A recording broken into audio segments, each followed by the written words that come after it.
script.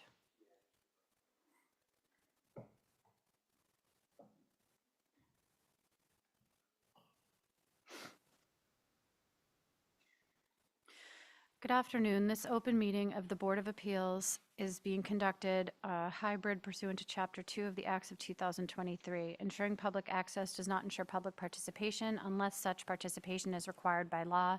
This meeting will feature public comment.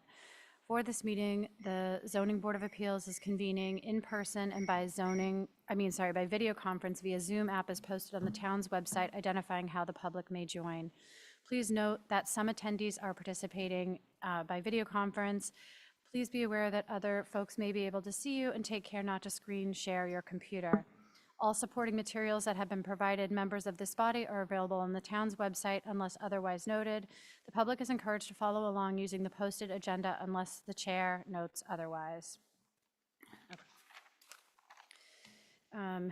For attendance, John, I'll start with you since you're on Zoom. Here. Okay. Michael? Here. Lisa? Here. Jim? Here. Susan? Here. And Elisa is absent, and Joe Marklinger is also absent today. And Mark Poor? He's not online. Okay. Just let me know, I guess, if he signs in. I will. Okay. So I'd like to call to order this regularly scheduled October 17th Town of Nantucket Zoning Board of Appeals meeting. It's 1:02 p.m. Would someone make a motion to approve the agenda as drafted? I will. So Michael makes that motion. Do I hear a second? Second. And Lisa seconds. Okay. Madam Chair, I'm sorry to interrupt. Yep. We do have to move one item on the agenda. Oh, sorry. Yep, you're right. So we can approve the agenda as drafted with the revision that application 18-24 will be heard first under old business, and that is 43 West Myacomet LLC, 43 West Myacomet Road. Can you amend your motion to? Madam Chair, this agenda is the Surfside Crossing continued? No, that's, Is that an old? that's just, it should say. That was the packet that was online. I did update the Yeah, meeting no, posting. Yeah. I didn't Thi- adjust the packet. This is the agenda we're going off of right here. Okay. Okay, so my apologies for not reminding us that we were moving the 1824 to the first place. So Michael, would you, I guess, revise your motion to include it as revised to show I 1824? will, Madam Chair. 1924? I think it's 1824, 43. Yep. Yep. So Lisa, would you? Second. Okay, so Michael has restated the motion. Lisa has seconded it. I will do a roll call vote to approve. Myself, aye. Michael? Aye. John? Aye. Lisa? Aye. And Jim? Aye. And for the minutes, Mark Poor has just arrived. It's 1:05. Okay. So item number 3 on the agenda is public comment, and this is for items not listed on the agenda or reasonably thought to be included in the discussion or on the agenda today. I see I have someone at the podium. If you can identify yourself for the minutes, you have 2 minutes to comment. And then Billy, do we have anyone else online who's behind her? There is one hand raised online currently. Okay, so Megan, you have, sorry, identify yourself, but you've got 2 minutes. I don't think so. Oh, maybe it is. Try again. It is on? Yeah. Okay, I'll try to be super And quick. Billy, are you going to keep time, or do you want? Yes, thank you. Excellent. I had emailed the ZBA a timeline of events that I had received and organized through a FOIA, and I didn't know if everybody received it. I do have a hard copy I was going to give to you. It's a timeline of events with regards to the option agreement that the town of Nantucket was working on over the past year and a half with reference to making an option agreement with the developers of Surfside Crossing. And I think it definitely shows the need for independent counsel on this matter. Okay, so this is going to be discussed on the agenda. Okay, So I just didn't know think because it's a timeline, so that was that. if you want to submit the timeline to Yeah. Billy, that's fine. Thank you for the email. So I think that's going to reasonably be discussed. That'll be, okay, I wasn't sure. I didn't want to miss that opportunity to share that with you. Additionally, when I produced that timeline for the select board, I don't know if any of you saw that meeting, I also suggested a potential collaborative property idea. The past housing director had been trying to ask for alternative ideas, and so I came up with one and talked to a bunch of community members throughout the summer regarding that, and I just wanted to bring that to your attention. And I thought that the ZBA could potentially grant a comp permit with conditions of a collaborative property idea as part of the conditions of the comprehensive permit, so that we could do something positive for the community moving forward. And then additionally, I just wanted to point out, I believe we're in safe harbor, so a denial of a comp permit is also something that could be considered. So, thank you very much. Okay, thank you for your comments. The person online? I believe the person online was not real, so they're gone. Oh, okay. Is there anyone else in the audience who had any public comment at this time? Yeah, we do have a real hand. Well,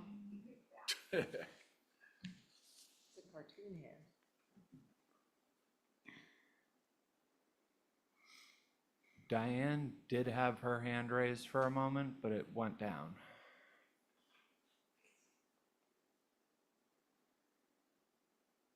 Oh, hang on. Thank you. Thank you, Billy. Hello? Yeah, we can hear you, Diane. Okay. Will you just remind her, well, Diane, you have 2 minutes. Okay. I was wanting to state that you really should be given that independent counseling, and that you take part in bringing the community into this fight. It has to be done. The new suggestion that Megan had answers all the questions, Island Hope, Townsfields, and everything. And she gave a very good explanation. I hope that you study it hard and go with it, because it's an answer to a continuing problem. Thank you.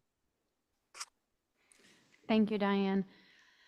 Is there anyone else for public comment? No. Okay. Okay, so we're going to move on then to approval of the minutes for July 17th, September 5th. I did not have any changes on those. I'm sorry, Madam Chair. I have Sorry. one quick correction on Oh, here. okay. We had a copy and paste there on the minutes for September 5th. I believe the date in there, we had the board motion to continue to a date in August in the minutes, but truly, we motioned to continue to October 17th. So I think the date's just misreferenced in those minutes.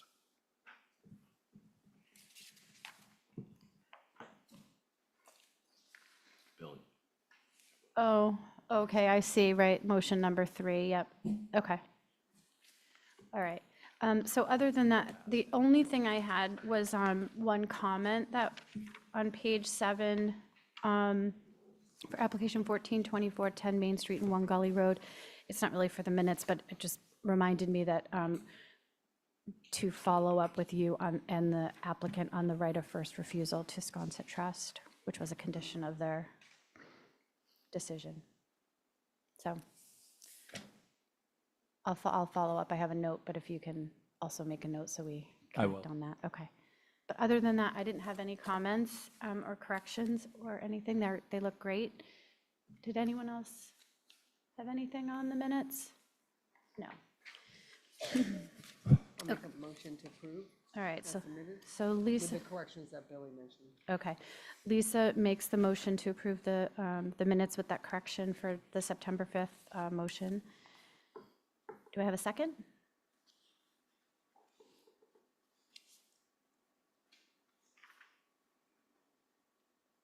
I guess I'll second. All right, I'll do roll call again. So if I call your name and you are in support of the motion to approve the minutes as amended, please say aye. Myself, aye. Michael? John Brescher? Aye.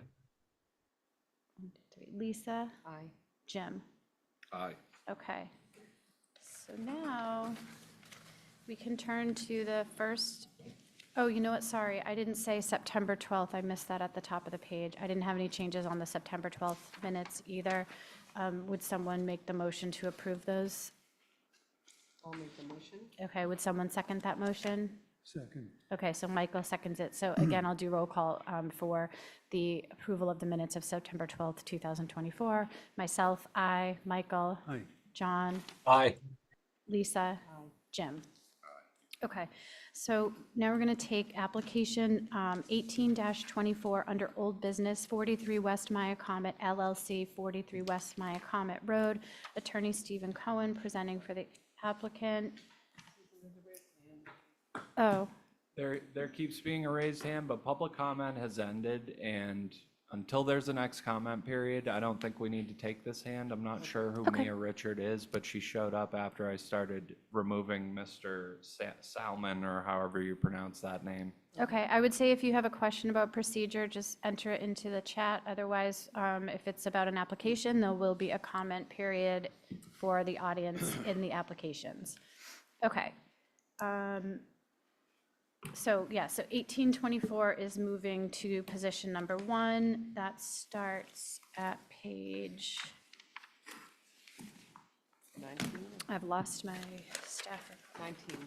Yes, thank you. Page 19 in your packet.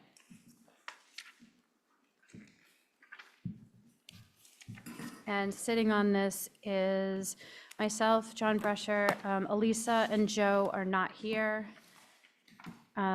So we have Mark Poor sitting on it too. So the only conflict is Michael.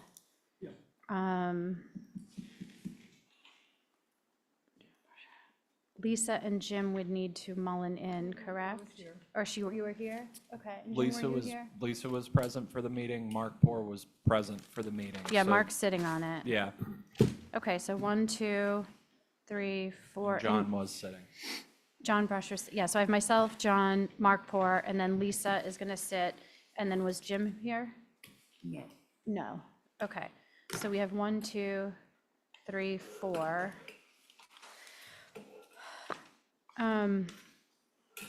Steve, are you on?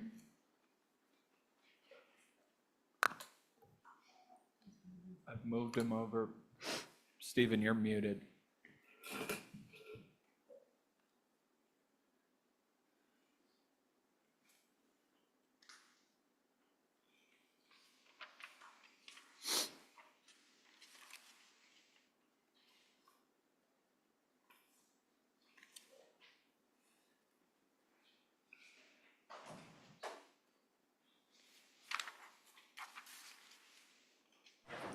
Hi, everybody. Hi, Steve, it's nice to hear your voice. Yeah, it's definitely good to be here.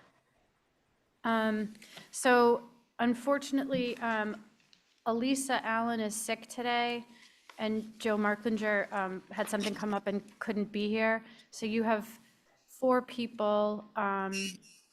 Jim presumably, he can't. He didn't Because he didn't mull it in. so he's unable to. Okay, so you could proceed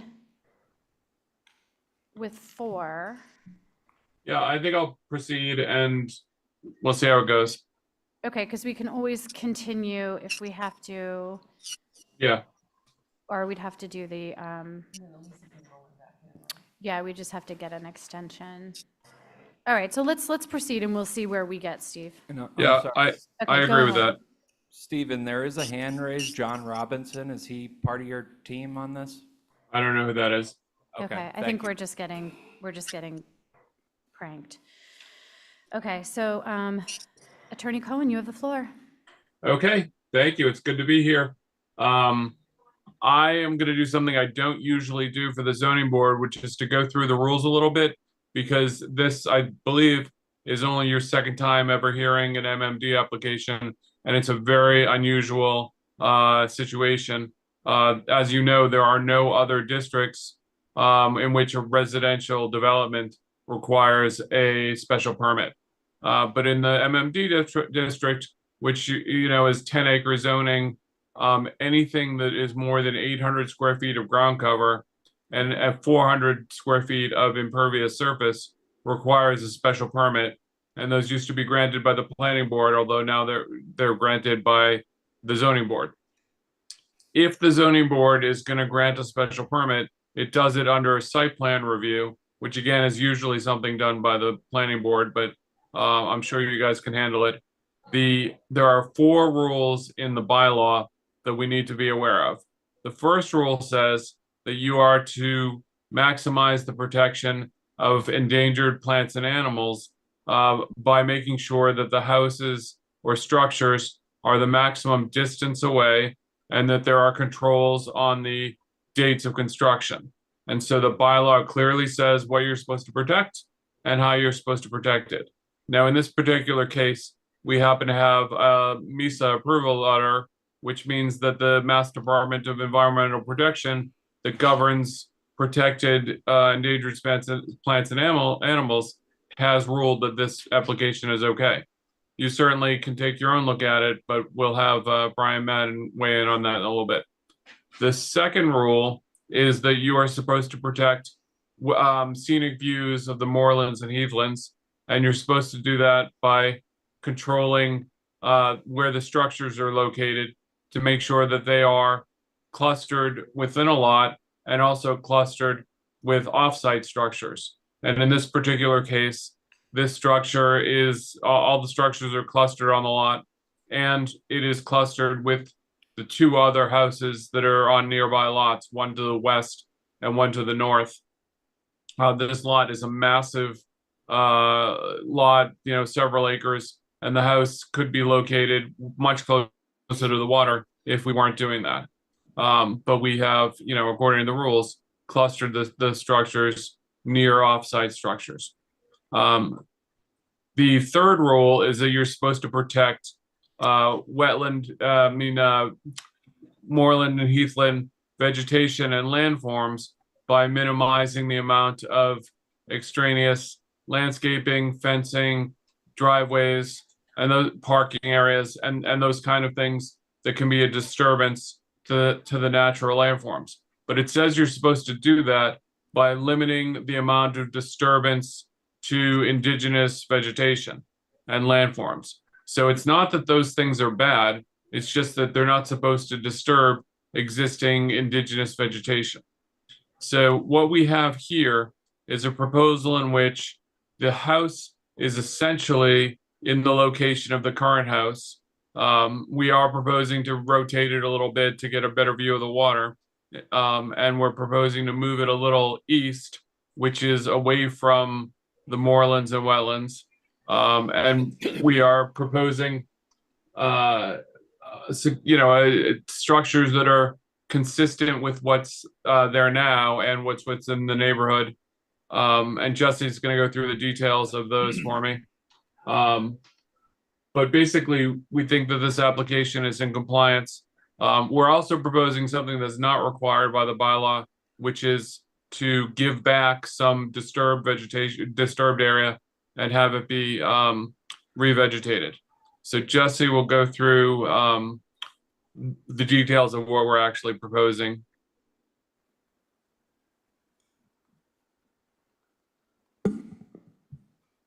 Okay. Do you want to go to, does anyone have any questions for Steve at this point, or do you want to go to Brian and then Jesse? Okay, I think, Stephen, you wanted Brian to speak, or Jesse, whoever you want to go next. I want Jesse just to give the details on the proposal for the record. Obviously we've taken out the pool and we've got the house and stuff there, but just for the record, I wanted to read in what we're proposing. Okay, Can everybody hear me? Yes. Okay, this is Jessie Bell joining Steve in representing the applicant. Just to run through the details, we're proposing to demolish the existing dwelling, which currently has 1,932 square feet of ground cover, and construct in its place a new dwelling with less ground cover at 1,900 square feet, all within existing disturbed areas, and representing 1.48% of the total lot area, which is 127,875 square feet, or about 2.9 acres.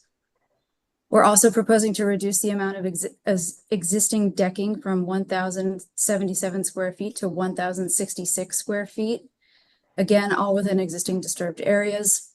And we're requesting approval of the following: a 198 square foot shed with an 8-foot step, a 90 square foot patio, a small retaining wall of 23.2 square feet, a below grade generator in a vault with a 16 square feet for the pad. Again, all located within existing disturbed areas. And we are proposing to improve the existing septic system, going from a leaching pit to a soil absorption system. And we will be replacing the dirt driveway with pea stone, which is another impervious surface. And finally, we plan to revegetate and renaturalize approximately 3,638 square feet of existing disturbed area, with no new disturbed area being proposed except for the temporary disturbance of the septic field, which will be subsequently restored. I've done the diligence and can confirm that this application is consistent with existing and recently approved ground cover and impervious surface areas for the lots in the area. And I'm prepared today to provide specific data on that to the board in this hearing or in the future upon request. And with that, I will, unless there are questions on any of that, I will turn it over to Brian Madden, who can speak to the environmental points on the application. Thank you, Jesse. The only other thing I wanted to add that I missed in the beginning was that we also have HCC approval for this already. Okay, thank you. Lisa Botticelli has a question for Jesse. Oh, I just don't see where the vault is going on the plan. Is it shown there? Is it under the shed or? I think Dan Malloy might be on. You can identify that. Do we have a bigger plan? Also, and Stephen mentioned some revegetation that I don't see noted on this plan too. If you could show us where the revegetation of disturbed area is taking place. But I that's already- think the septic is already in undisturbed area, so that's gonna have to get revegetated. That's correct, Lisa. Yeah, so is there any, I thought you had mentioned that there was more that you were revegetating. There's a landscaping plan that shows that that was originally submitted. I think what you're looking at is the new plan where that essentially just shows the pool removed, but the original plan would have showed that vegetation. Why don't we do this? Why don't we have Brian Madden speak, and that'll give someone a chance to pull the answers to your questions. Is that okay? Yeah, that's fine. All right. Thank you. Thank you. Okay, so It's on the HTC approval. The plan you had pulled up a little bit earlier.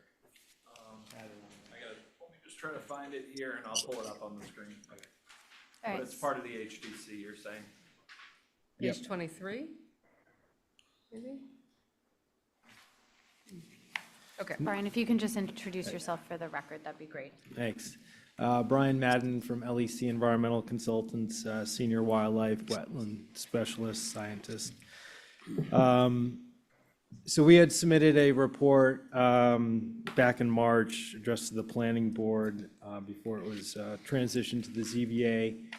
At that point in time, the report and the original proposal also included a proposed pool, which has now been taken off the plan.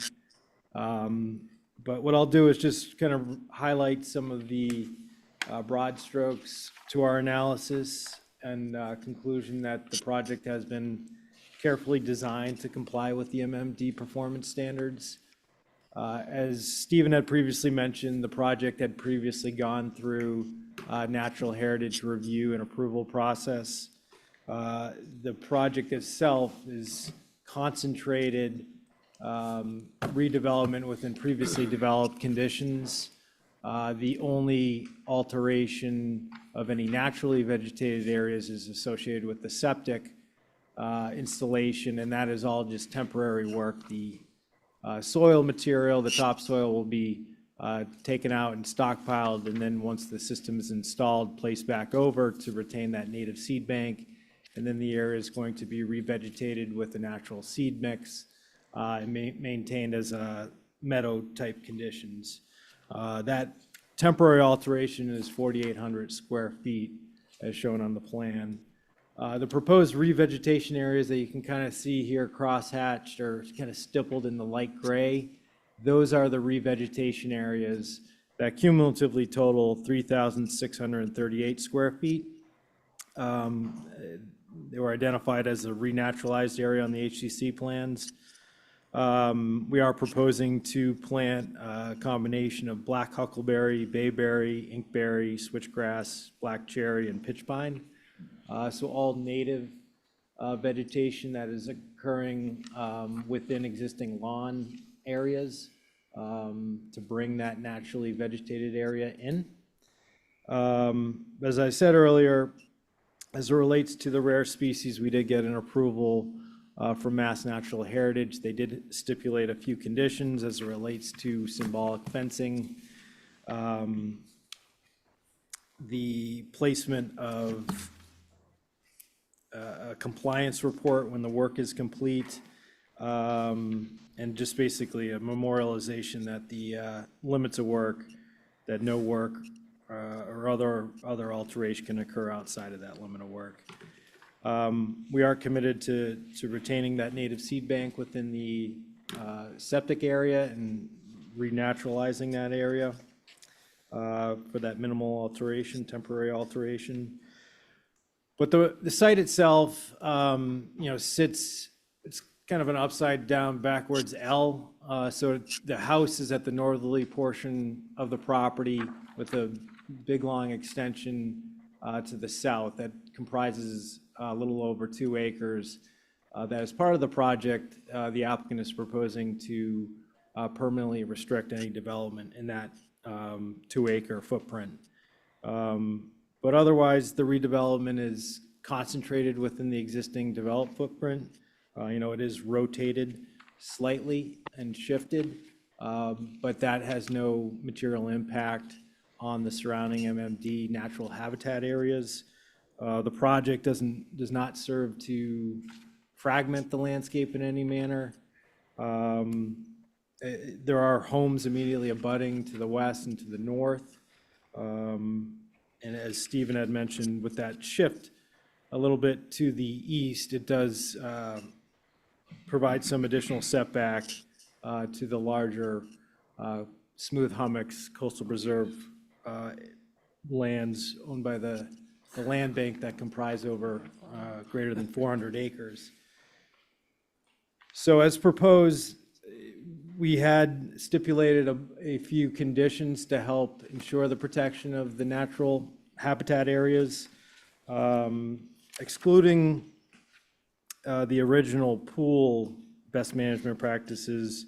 I'll review them in short. The limit of work will be defined by erosion control barriers.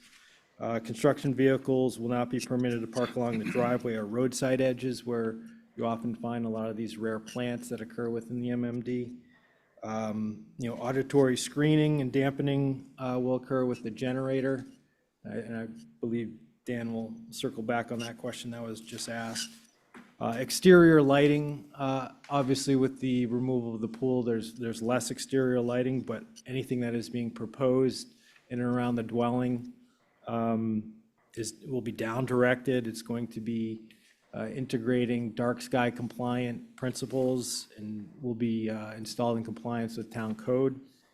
And we are recommending that the proposed development footprint be defined by permanent markers to help delineate that permanent development footprint and prevent any future encroachment.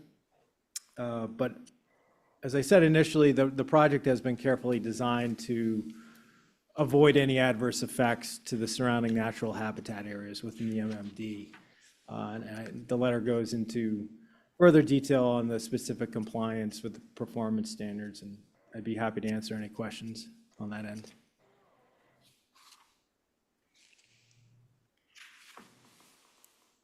Did we find out where the vault is? Dan Malloy is on. Dan, do you want to unmute? Hi, Dan Malloy, Sitedesign Engineering. The vault is proposed behind the shed, so the north side of the shed opposite the house. So in the area that's, It's, Right up it's to the part of the, vegetation. it's part of the proposed alteration area right now. okay.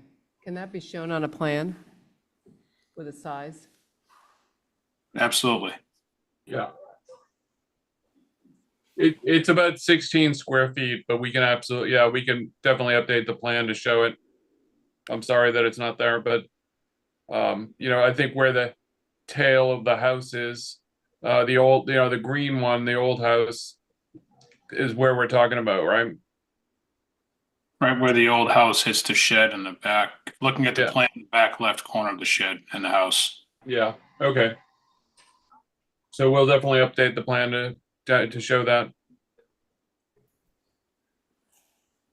And again, I don't know if the board has any questions about what we mean by an underground vault, but they're definitely out there. I think we talked about a similar one at 8 Wallbang, I think. That wasn't Oh, on. We- sorry, had that. Yeah, Right, I think, and I was looking back at the conditions, and I think we added the words, so I think conditions 11 through 16 go away, right, because those are all about the pool, but I think under condition 17, we had added similar to, with the other application, we added some language about low decibel for the generator, thank you. And the words low lumens for the exterior landscape lighting, which is maybe duplicative with the chapter 102 compliance, but I believe that's what we did for the other one. And I think I also had a note for the construction time. Now, of course, I've misplaced that, but I think we said May 15th instead of June 15th for the construction. And I'll look You to. mean moratorium on exterior Yeah, for construction? condition 6, it says there shall be no exterior mechanical construction of this project between June 15th and September 15th. I think we had on one of the other, either in our last discussion in June, or for the other application, we had put May 15th. So I just had my hands on that. I will find it, so I can confirm that.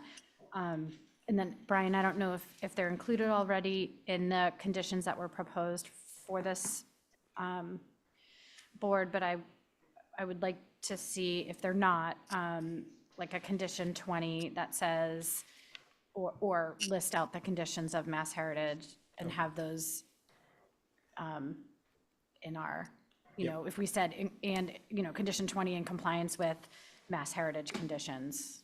Okay. Or something. Okay. Let me And find that. Susan, Let me find my notes on that. except for double checking that May or June date, I don't have any objection to any of those changes. And I agree that the conditions that we have submitted should be inclusive of all of Brian's conditions and all of the MISA conditions, just so it's all consolidated. Okay.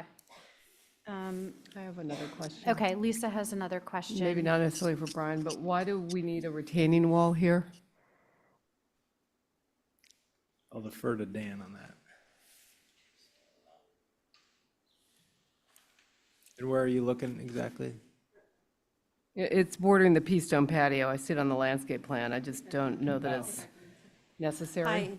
Hi, Elizabeth O'Rourke for the landscape. So we were doing just a little retaining wall to edge the patio so that we could mount the grade right behind it and really snuggle it in. Yeah, no, not for the septic system, just to nestle it in the landscape. So the vegetation would go right to the edge. And it's very short, Lisa, it's like 16 inches high. Right, I mean, it could be done without a retaining wall. It could. Yeah, okay. I just hesitate in, allowing a structure that is not a natural element in a natural landscape. Yeah, Lisa, that's a good point. Because it's minimal, we could just grade it out. That's fine.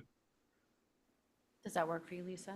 Yeah, I mean, I think, retaining walls are about flattening sites and making flat areas, and this is a natural environment, and minimizing any of that stuff makes sense, even though it is small. Elizabeth, I understand that, but, and I'm a little concerned about, well, not concerned, I'm curious to me that the vegetation is gonna actually touch the shed. Is that, That the what? the vegetation, the line of the vegetation shows is actually touching the corner of the shed? I think if we could go to that page, William. Your landscape plan? Well, he had the one from the previous one I HDC had. Yeah, before. I Yeah. have that somewhere, but yep. Can you say again the language that you, what The was it? vegetation. No, but before that, for the, what is the technical term you were using, or whatever you said for the? for the- Retaining wall? Yeah. What did you say you were gonna? Just grade it out and not have to put the retaining wall in. Oh, so the retaining wall will go away? It would disappear, yeah. Okay, great. See, just in that corner, Elizabeth, where it's Yeah, like. so that's, we were trying not to encroach in an established area, so we're going But close to since you're it. not doing the pool now, couldn't that move forward? Possibly if I was a request. Okay. I mean, I think when we, For a pool. Lisa, we want to keep the shed there because what it does is it provides the outermost screening of the yard, and if you move the shed in, you're pushing the yard out. So we thought that acted, and the way it lines up with the other house next door just provides more screening of the moorlands and heathlands in that location. Then if you move it in, you lose that. And if you look at the footprint, it's actually going kind of where the building is now, so half of it. So it's definitely in an existing lawn area. Yeah. Yeah, I mean, I understand that. It just seems to me that if the pool is no longer part of the discussion, it could move. I'm going to say page south because I don't, yeah, south. So you So, could keep it in the same line, the same sight line and just move it closer to Maybe the by a house. foot, by a foot or two or something. yeah, I mean, that just doesn't seem realistic. I mean, it sort of feels like and perhaps the intention is to come back and argue the pool later or take that to court, but it does feel like the pool has been removed for now, but that is still intended to probably try to build a pool there. And I think if you moved it south, you could still try to get a pool in there. You would just have to make some modifications to the plan. to I think allow when we removed the pool, we didn't like redo a whole new, completely new site plan. We removed the pool from the application and Yeah, kept Lisa, kept the Well, you have proposal. to, you have let me to. let me ask a question, Lisa. Are you looking for a minimum distance of the back of the shed to the vegetation? Would It that, just doesn't look realistic to me that that's Yeah. going to take place the way it's drawn. So, so yeah. you want to say, minimal. you want to just say that the shed has to be 2 feet from the vegetation? Well, Why don't we say, I mean, the vegetation's gonna hopefully grow, so. I would So 3 feet? Yeah. I guess I would say 5 feet from the extent of the work limit, which is the existing vegetation, right? The work limit is larger than the existing vegetation because it includes the revegetation. Unless Dan is gonna correct me on that. So I don't think where work the limit, septic system is, right? You're talking Yeah. about where the septic is, yeah. yeah, the work limit is, so I would say if you want, just say 5 feet from the revegetation line. I think is what we're going Okay. for. Okay. We can make that work and we'll submit a new plan that shows the relocated shed and the vault And the removal of the pool. and no pool. Well, the current plan doesn't show the pool. This is the HDC approval. If you go back to page 23 or whatever it is, the new plan removes the pool. Yeah, page 22. Yeah. The pool is gone. Okay, Stephen, I found my notes from last meeting, so it wasn't May 15th, it was Memorial Day. Okay, we'll- that's fine. Okay, I think that's our standard. And then also, under condition 4, it says, we had added the words, in the second sentence, it says, this restriction does not prohibit temporary disturbances to be revegetated and naturalized below grade improvements, and we added the language utility and the like.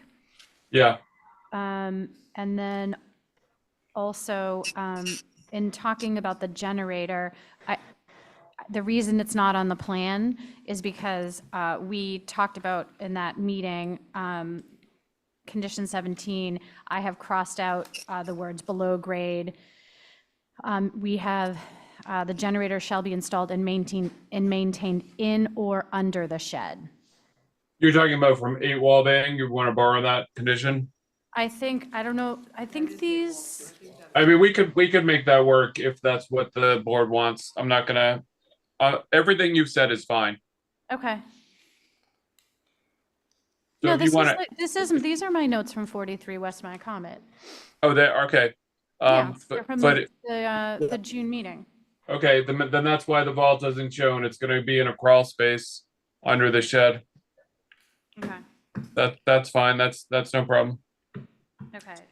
So below grade in or under the shed. Yeah, that's fine. Okay. Okay. So, I mean, yeah. Does anyone else have any questions for either the landscape architect or Brian or Steve or Jesse? No. Okay. Is there anyone in the audience who wish to speak either for or against this application? And after Emily goes, is there anyone online or? We do. We have one person online Okay. currently. So Emily, if you could just identify yourself for the minutes, that'd be great. Sure thing. Thank you, Madam Chair. Emily Molden for the Nantucket Land and Water Council. Thanks for the opportunity to speak, and it is very nice to hear Attorney Cohen as well. So I am gonna try not to be repetitive. I know that we had discussed this application at a previous meeting, but it has been a little bit of time and some things have changed. I had submitted a letter back in June to the zoning board regarding this project and recognize and acknowledge that the pool's been removed, which was one of the items and elements that we were concerned about. There are a few concerns remaining that I really wanted to raise for the board for part of your deliberations. One comment that I just wanted to reiterate again, I know that the applicant has received a sort of a favorable letter from Mass Natural Heritage as it relates to MISA and endangered species, and just a reminder that their purview is really on the impact to specific rare and endangered species, and that your purview and authority from the zoning bylaw clearly has more to do with the protection of the long-term integrity of the larger surrounding ecosystem and landscape. I think one of the elements that is of particular concern to us, particularly as it relates to the newness of the zoning board's review as a special permit granting authority for the Moorlands Management District, is some of the specific standards and criteria that are set out in the zoning bylaw for the Moorlands Management District as very distinct from other zoning districts on Nantucket because of its clear purpose to protect the surrounding landscape. And one of those elements really is the very clear and specific limit on ground cover and impervious surfaces. As I know the board is aware, there is specifically a permitted 800 square feet for dwellings, single dwellings, and 400 feet in the aggregate of other impervious surfaces on these lots. As we know, a number of these lots had pre-existing uses, which have been ongoing over the years. At this point, this is certainly new construction with this type of demolition and should be viewed that way. We think it's very important that these applicants are held as close as possible to those standards moving forward. In this particular case, with the removal of the pool and some of the other elements, I think it's really important for the zoning board to do the calculation of what the current dwelling footprint and other aggregate impervious surfaces are and what is actually being proposed to make sure that it's clear what that difference is if there is a difference. We think very strongly that there should not be an allowance for an increase in that footprint and those impervious surfaces because of the intent and purpose of this particular zoning bylaw district.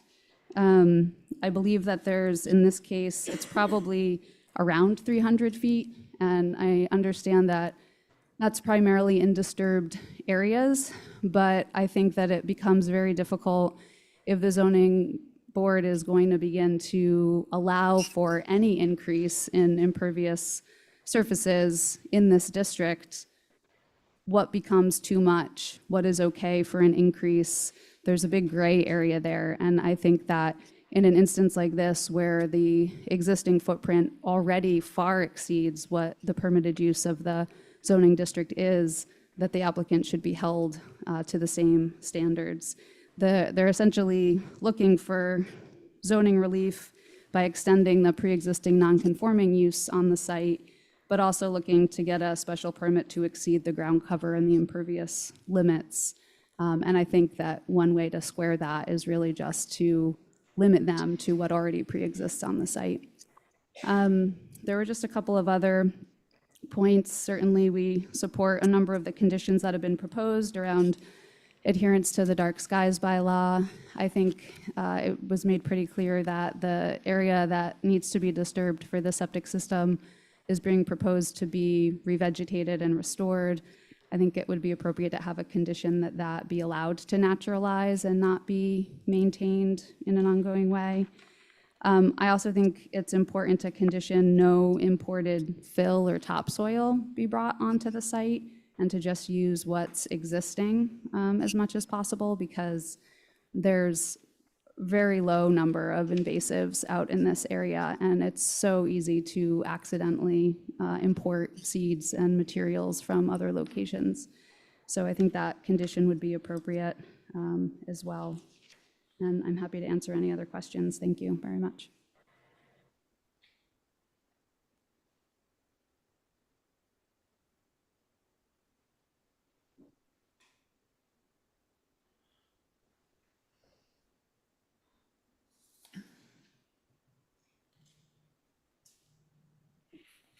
Madam Chair, do you want me to respond or wait for the other public comment?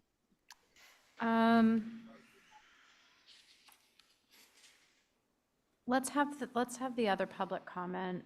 Sure. We have Tom Barretta online, Okay. and And he's Tom, at 39, right? I believe so. Tom, you should be able to speak. Yes, Thomas Barrett at 39 West Maya Comet. In regard to the site plan, this has come before this board a few times already, and I agree with everything that Emily has said. One of the issues that I have is that Mr. Cohen and his representatives have said that they are moving the house is structured near the other structures on other properties, and that's really not the case. The house is actually being moved forward. And in other meetings, we had discussions about it, actually finding out exactly how far forward the house was being moved from the existing foundation. I believe there was actually one member of the board that actually raised that concern about why it was being moved forward from the foundation. I believe there was a request from the board at that time to have it actually measured and staked and a plan to be submitted for future board review in regard to why the house needs to be moved forward. And at that time, it was obvious the house had to be moved forward because there was going to be a pool in the backyard. Now that the pool has been removed out of the plan, I see no reason as to why that house needs to be moved forward away from all the other existing structures.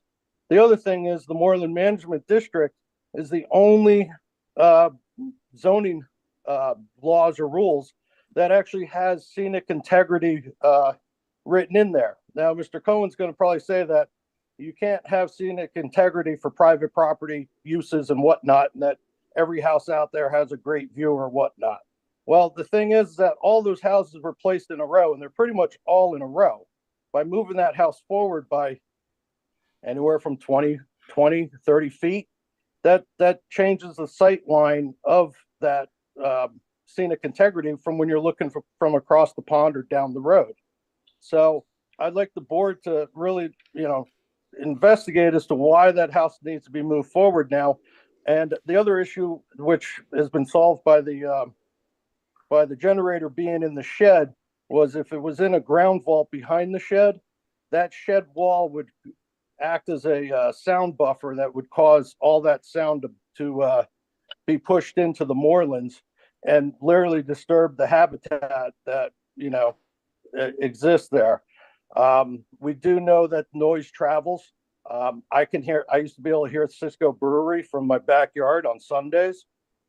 Sound travels. You can hear people walking on the street. In the early morning, you can hear conversations. So, I just want to make sure that we understand what the low decibel generator, like, what are the specifics on that? You did say it's supposed to be low decibel, but do we have actual accurate numbers so that we, in case it gets replaced in the future, that, there's something to hold it to? Those are pretty much the concerns, and I really appreciate your time in regard to this matter. Thank you very much. Okay, thank you.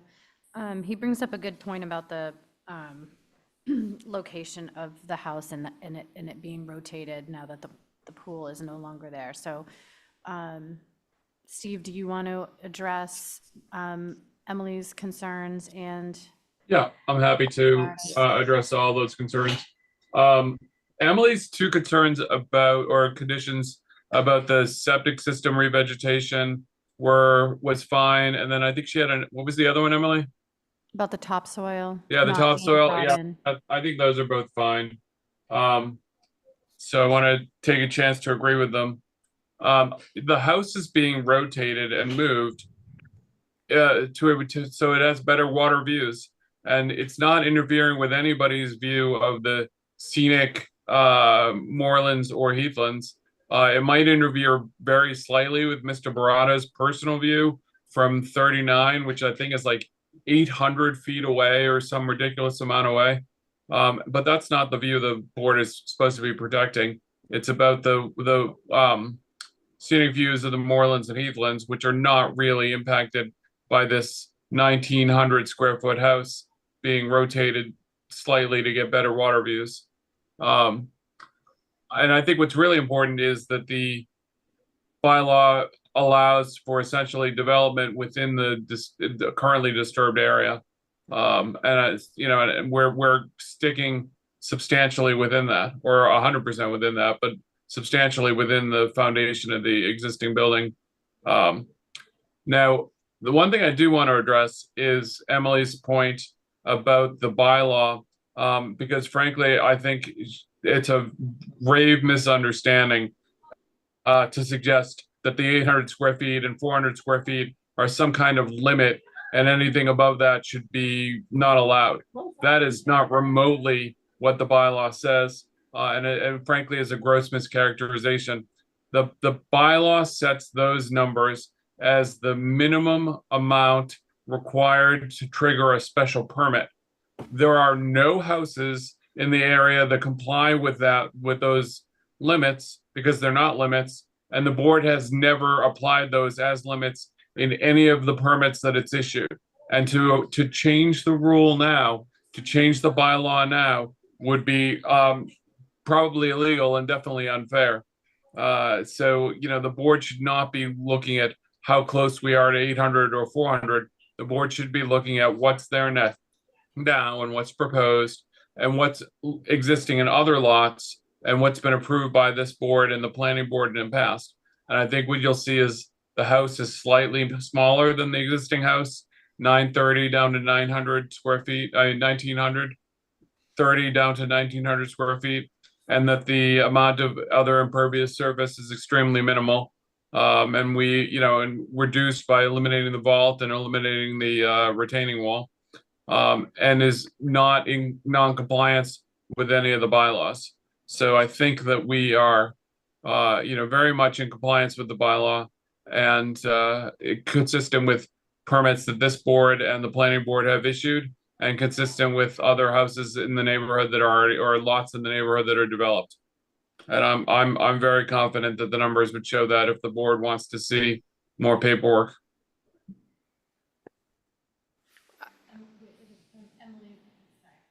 Emily, what, and Steve, what was the, for the septic, that he agreed to it, but what were you specifically asking?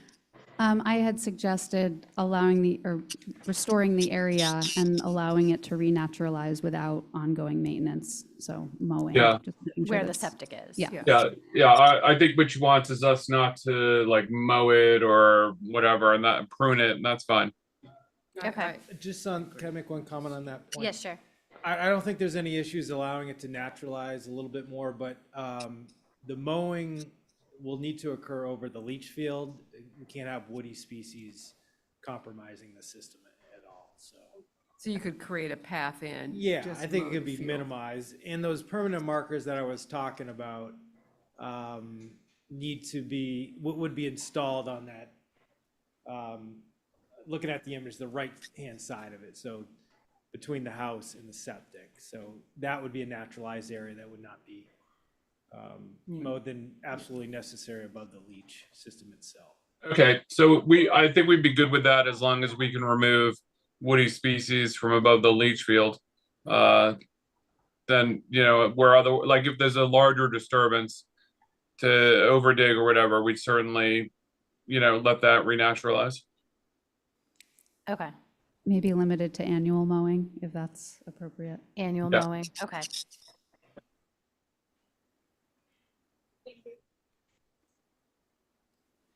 Okay, thank you. Lisa, sorry, did you have a question?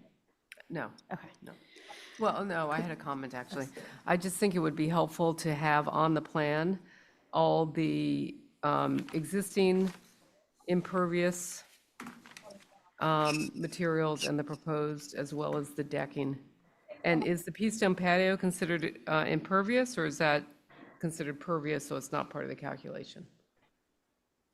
I think believe, having it, I think it says impervious.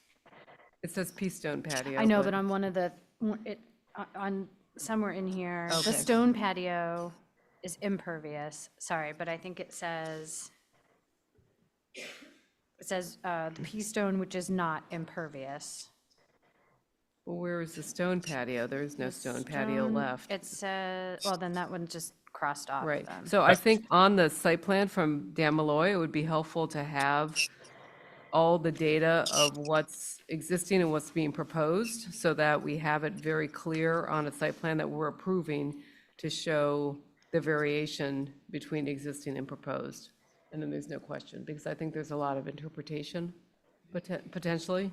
yeah, Lisa, that's not a problem. We would do a separate detail plan that just shows existing ground cover and impervious surface and proposed ground cover and impervious surface. So there's no question. I would do that separate from the site plan because it's going to be a lot of information, but it's no problem to do it. Yeah, I think it's just moving forward is a smart way to handle this. Well, it prevents a problem later. Right. And I do think we've done one building in that area that complies completely with the 800 square feet maximum ground cover. So it is possible, but you know, I do agree that in this neighborhood, there've been a lot of rebuilds that have gone under the presumption that you cannot exceed the ground cover that existed previously. Yeah. Which is what this is doing, except for the shed. And I know in a lot of other places, when people are redistributing and over ground coverage, we restrict the shed, but I think down there that hasn't been the case, so. I also think the fact that the generator can go in or under the shed makes it more. I think that's really difficult to do, frankly, but that's gonna be their issue. Right, but I don't know how you properly airflow a generator in a vault, in a basement of a shed, but they could figure that Yeah, out on I their don't know. own. Yeah, I've been told it's possible, but I'm not going to But I design think it. you're gonna have to create a window well of some kind, which then, is that impervious material to allow the ventilation Well, to, then they'll have to come back, yeah. so. I'm But, and confident then they'll also, figure it it's, out. you know, from my perspective, I mean, gets into a whole nother definition of a zoning shed. They theoretically are not supposed to have a basement under them. It, So, they're allowed to have a crawl space with equipment in it. It won't have a basement. Yeah, you're right. I think so we'll access the generator through a hatch at the floor of the shed? Yeah, something like that. The shed, I mean, it just, I think that's what we discussed last time. That's what. I wasn't on that. Oh, yeah, email sorry. thing, so Yeah. I don't know, but it just, I mean, I know you can have, it's just the semantics of the zoning bylaw and where there are holes. Yeah. Obviously, so. Yeah, and I think, Lisa, to your question and other questions that have been raised, a lot of these conditions are subject to review by staff, you know, like the low decibel and the low lumens and those kind of things. Those are all, those should all be noted as, you know, to be approved by staff, not just randomly. Yeah, I think having information about what a low decibel generator actually is defined as would be helpful in the Yeah. decision. And I think that that's gonna be a changing issue over time, right? Hopefully it'll get better. Hopefully, yeah. So I think you can say that both, you know, the initial installation and any future changes are as approved by staff on those conditions, so that the staff can determine if we're really doing, you know, best practices of what's available at the time. So, Stephen, just to be clear, you're adding a shed. There's no shed on the property now. That's correct. And the shed with the step adds 206 square feet of impervious surface. Correct. And the overall increase for the whole entire project of impervious is 300 around? Well, now that we got rid of the vault, it might change, right? If we're That what? removing the retaining wall and the generator pad, it's 285. So 285 total. You know, which I think is a pretty nominal addition, given how much empty, you know, native, you know, the nearly 2.8 acres of this lot are being left vacant. You know, we're adding a couple hundred square feet for a shed. Why do you need a step into the shed? I mean, if it's really important, we can cut it. I mean, it just, I mean- you would usually just want to step in one step and not have to go up two steps. It just doesn't make it Or you could functional. have like that wood little, well, anyway. Or we could but I grade guess into my it. point is, if Yeah. if, you know, Lisa brings up a good point. I mean, the shed, if you get rid of the shed, then you're getting rid of a majority of the increase in the impervious surface. Well, the problem with getting rid of the shed is they're still gonna have bikes and surfboards and those kind of things. It's certainly nice to have a place to keep that stuff stored instead of having it be outside. And I think that it's not disturbing anything related to the moorlands or heathlands to have it, and it keeps the generator underground. You know, it's not doing anything. It's exceeding the current amount of impervious surface by a very minimal amount and in a way that doesn't violate the bylaw. It's, the impervious is increasing by 15%. I think I did the math right. Yeah.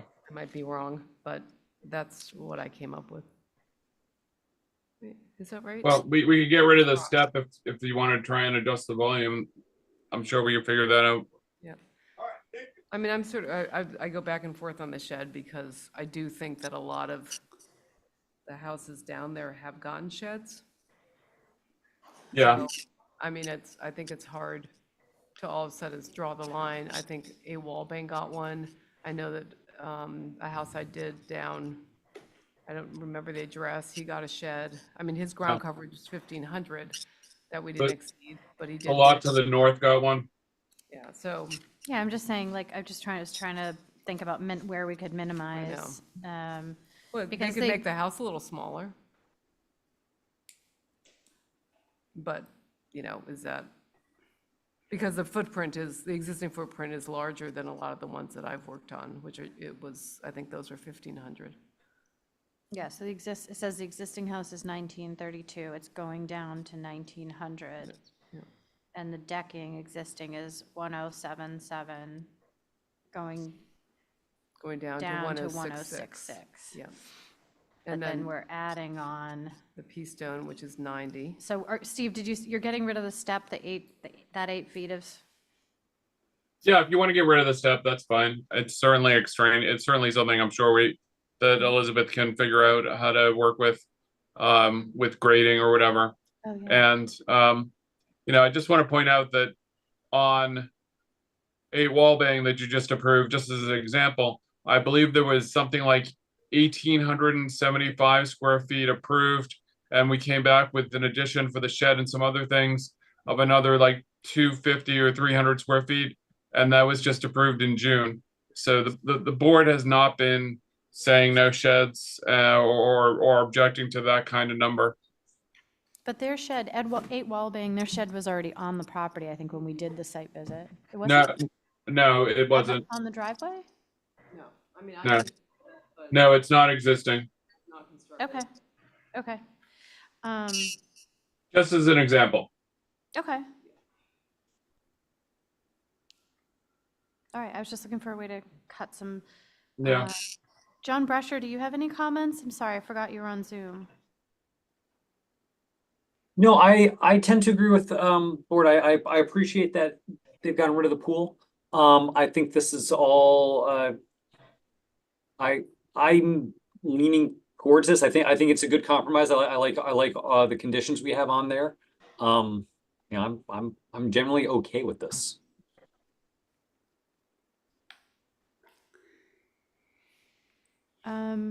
Is there anyone else that has their hand up? No, anyone else in the audience who wanted to speak? Emily again, and then anyone else? No. Okay. Thank you, Madam Chair. Just a few follow-up comments. I understand that a large majority of this property is being left vacant and undisturbed, and I think that's in part because it's in the Moorlands Management District and there are such specific requirements for maintaining that, the integrity of the surrounding ecosystem. I just wanted to point out, and I know Attorney Cohen and I may have some different views on this, but the bylaw is pretty specific that the permitted uses state not exceeding 800 square feet for the dwelling and 400 square feet in the aggregate for other impervious surfaces. And I do agree that this means that anything beyond that requires a special permit. And the zoning board, according to the bylaws, a special permit granting authority has the ability to approve, condition, or deny special permits. And you have the discretion to determine what is or is not appropriate. I know this is the Moorlands Management District. These are the first few applications that you've had out here. We're asking the board to uphold the existing impervious surfaces and ground cover of the dwellings that are out here. I think that that is a clear policy to set for this area when you have new construction like this. As the board's been discussing, it's certainly possible to decide we'd like to have a shed, so maybe we'll make our deck a little smaller. We know what we have to work with. We can plan around what we have existing on the site, which already goes beyond what's technically permitted, and that is a very clear standard. So we're really asking the zoning board to consider setting that as a policy out here, not looking to restrict folks necessarily back to the 800 and the 400, but to limit to what's already existing in these locations. Thank you.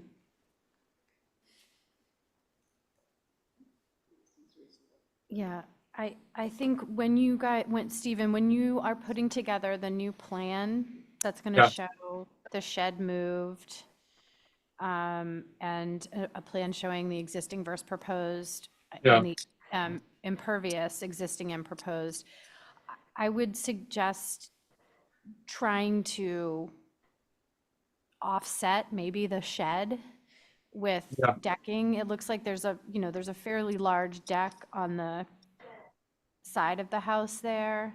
Yeah. Maybe could be scaled back a bit. We can look at tightening it up. Let me tell you where I think we are, and you tell me if I'm reading it wrong. It sounds like the board is close to being ready to make a decision, but we need to have a good consolidated list of conditions updated. And you want to see the updated site plan and also the separate site plan that shows the information that we were talking about. So if that's where we are, I'm happy to continue where we would, one, see if we can tighten up the impervious surface. Two, get you a plan that shows existing and proposed and clarifies and then clarify the proposed conditions based on the ones that Susan read and that Brian had mentioned and the couple that Emily had that I agreed to. And just to follow up on what Susan said, I think you were suggesting that they take a look at the total aggregate ground cover and impervious material and try to meet that in some way. Yeah, I'm not guaranteeing we're gonna get down to like zero net change, but I'll see if we can tighten it up a little bit for sure. Okay. Madam Chair, Yeah. this does have an action deadline of Yes. October 31st, so, I mean, I can easily send Mr. Cohen a extension if we could. Yeah, I'm happy to sign an extension, no problem. Okay. Billy's just for the record, stuff for my office should go to my office, not to necessarily to me directly. So if you could send that to my office, that'd be great. Yep, I got that. Thanks. Thanks. Okay. So it looks like at this point we could entertain a motion to continue for the further information unless we have more discussion. No. Okay. Would someone care to make that motion? So moved. Was that you, John? It was. Okay. And a second? I'll second that. Okay, so we'll do a roll call vote. John? Aye. Lisa? Aye. Jim? Jim's not. Oh, he's not, I'm sorry. I'm sorry. Mark? Aye. Myself, aye. So that's the four of us. Okay. All right. Thank you, Madam Chair. I appreciate it. And it's never been so good to be back at the ZBA. It's Yeah, really nice to hear your Stephen, voice, Stephen. I think Good hearing everyone, from you. everyone in the audience and board and staff is very happy to hear your voice again. Yeah. So glad you're on the mend. All right, well, we'll talk to you next month then, and I guess we can, and that's for November, what is the date? November 14th? November 14th. Okay. All right, sounds good. We'll talk to you then. Thank you so much. Thank you. Okay. Okay, so can we just take a minute so I can just want to organize for a second before we move on to Are we gonna go to Surfside now? Surfside Crossing? Yeah, so just, let's get organized. Sure. Okay, we'll take like a 3-minute break.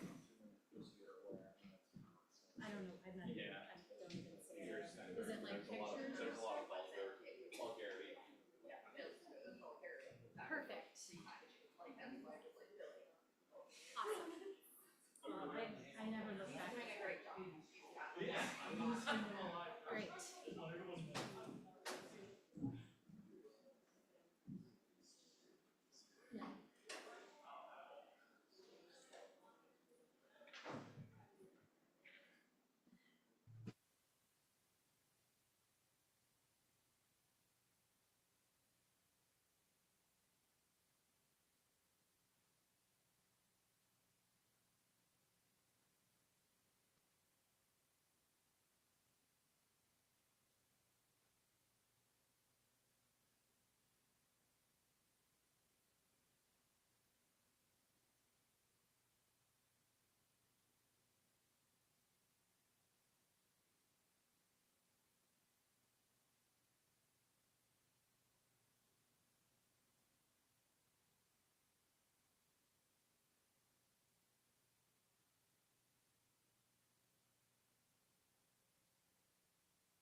Okay, I think we can get back on track.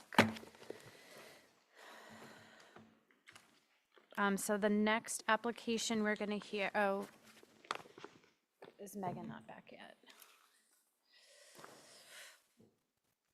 The next application we're gonna hear is, God, I have too many things. 25-24, Surfside Crossing LLC, Surfside Crossing 40B.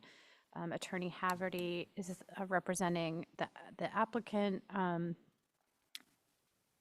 Billy, did you want to start with the, yeah, that's what I was thinking we should start with and just get that out of the way. Sure, I've moved Attorney Haverty over, so he should be up there.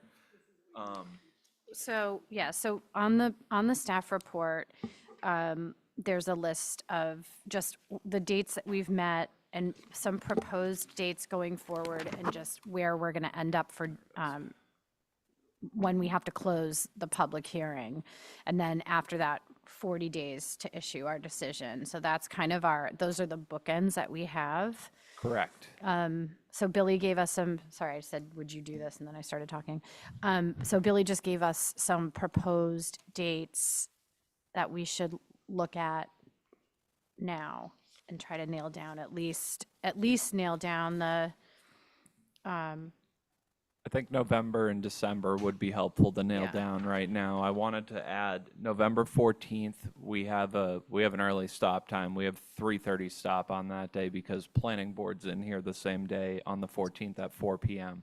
okay. That's just due to the holiday, the Veterans Day holiday, and MP and EDC is the following Monday, so it's just a bit of a scheduling issue. Okay. And I did secure either November 20th or 21st for a November meeting date, which I emailed the board about. I know most people got back saying either day. I know you had said the 20th, so. I'd prefer the 20th, just only because I'm traveling on the 22nd and just notoriously there's like a storm and you have to leave early and whatever. So I didn't want to, if we could do the 20th, that would be better, but if not. I know Elisa and Joe aren't here. They sat on this and they can mull back in, but I know they had both emailed me saying that those days would be fine. Does anyone else have an issue with November 20th? And then we should also discuss December. Luckily, we have Charles here, and I have to coordinate all these times with Charles and NCTV. So in December, we have the regular meeting on the 12th, but I think we should set up a additional meeting to deal with this. So the week after the 12th is the week prior to Christmas. It would be, we could do Wednesday, well, select board typically meets on Wednesdays, so maybe the 19th is a Thursday, 12/19 for the December meeting. These are also. You think that's our, December 19th is our regularly scheduled? No, our regular schedule is December 12th. Oh, right, sorry. I was looking at January. And then Charles just texted me, we could do either the 18th or 19th. If we do the 18th, just remember select board's in here at 5 or 5:30. So we'll have a definite hard stop at about 4:30 there. Starting at 1? Yes. With the additional meetings, we could start at any time that's the board wants to.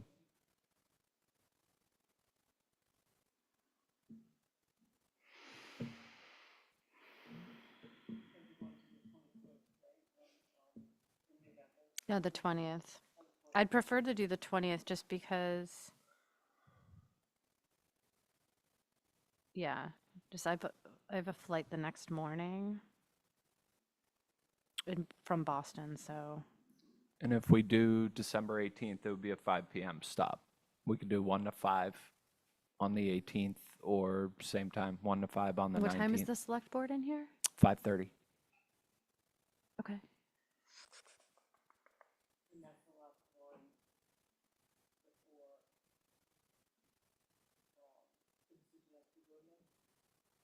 No, you're saying No. December 18th, right? December 18th. Let's do you guys, can you potentially We could definitely discuss dates in January because we have to, the board needs to close the public hearing by January 31st, and a decision has to be submitted within 40 days of the closing of the public hearing.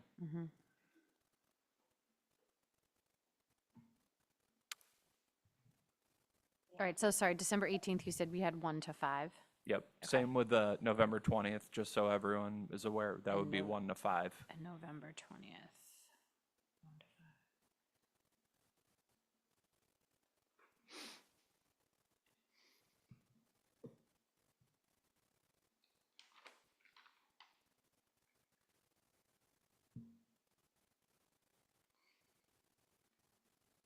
And then we could probably do the same thing for the, I mean, just tentatively right now, we can always adjust the January date, I think, but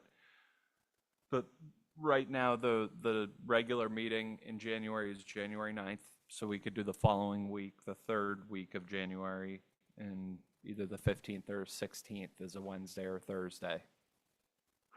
Just tentatively for right now, I don't think that would be a horrible idea. We could even go earlier than the week.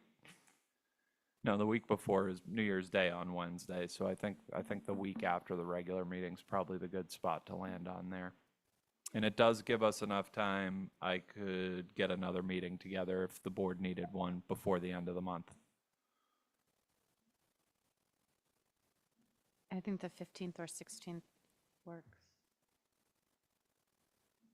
If that works with everyone, I can at least get these coordinated with NCTV and everyone else that needs to weigh in on it, and that way we can at least get some dates. Yeah, either one. 1/15, January 15th. It's a Wednesday, so it'd be the same. We'd probably go 1 to 5 1 to on 5. that. Okay.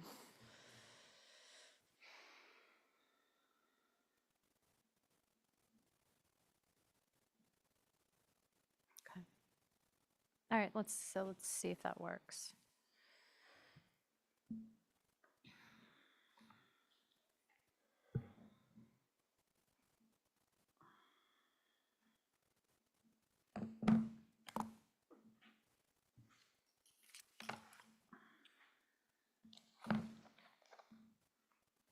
Okay, anything else on timeline? No, I You'll mean, get- it's you'll get really back to just, us. yeah, Yeah. I mean, if anything else comes up, I'll definitely let the board know, but I think it's just I was just trying to get some dates together so we can, it's kind of tough to slide this in with the regular meeting schedule. Okay. All right, so you'll email us at some point with what? Yeah, I'll Okay. email the board to confirm those dates, and then Okay. obviously, once those dates get confirmed, I can update the schedule, just so the public's aware of the future meetings that we're anticipating. Okay. All right. Anyone have any question about timeline or anything on this section? No. Okay. So the next item I had on this list was the request to the Select Board for Special Counsel status update. So just to make sure everybody's aware, so Libby or the town manager had requested, after the letter went with our request after the last meeting, she requested on Wednesday, September 11th, that in order for the Select Board to schedule this request as an item for their consideration, they couldn't do that until some more information was provided, including why there was a need for special counsel, what are the specific reasons and why special counsel representation is viewed as necessary, what is the specific scope of work that a special counsel would undertake, and is there an estimated cost for special counsel, including hourly rate and number of hours. And that information needed to be submitted by September 18th, provided to the town manager's office for it to be able to be placed on the agenda for the 25th of September Select Board meeting. So it wasn't my motion, and I candidly voted for it to support the board, but didn't want to speak for the board, so reached out to Jim on the I think on the 12th, or the 16th rather, to ask him if he had any input for that, and that dates forwarded Libby's email. And then, sorry, on the 12th, I emailed Jim to ask him if he had answers to that, and also just that if it came back with a larger scope of a response, we may need to reopen it and discuss, since the motion that we made was only to request special counsel, but didn't really incorporate any of those larger details. And then we heard back from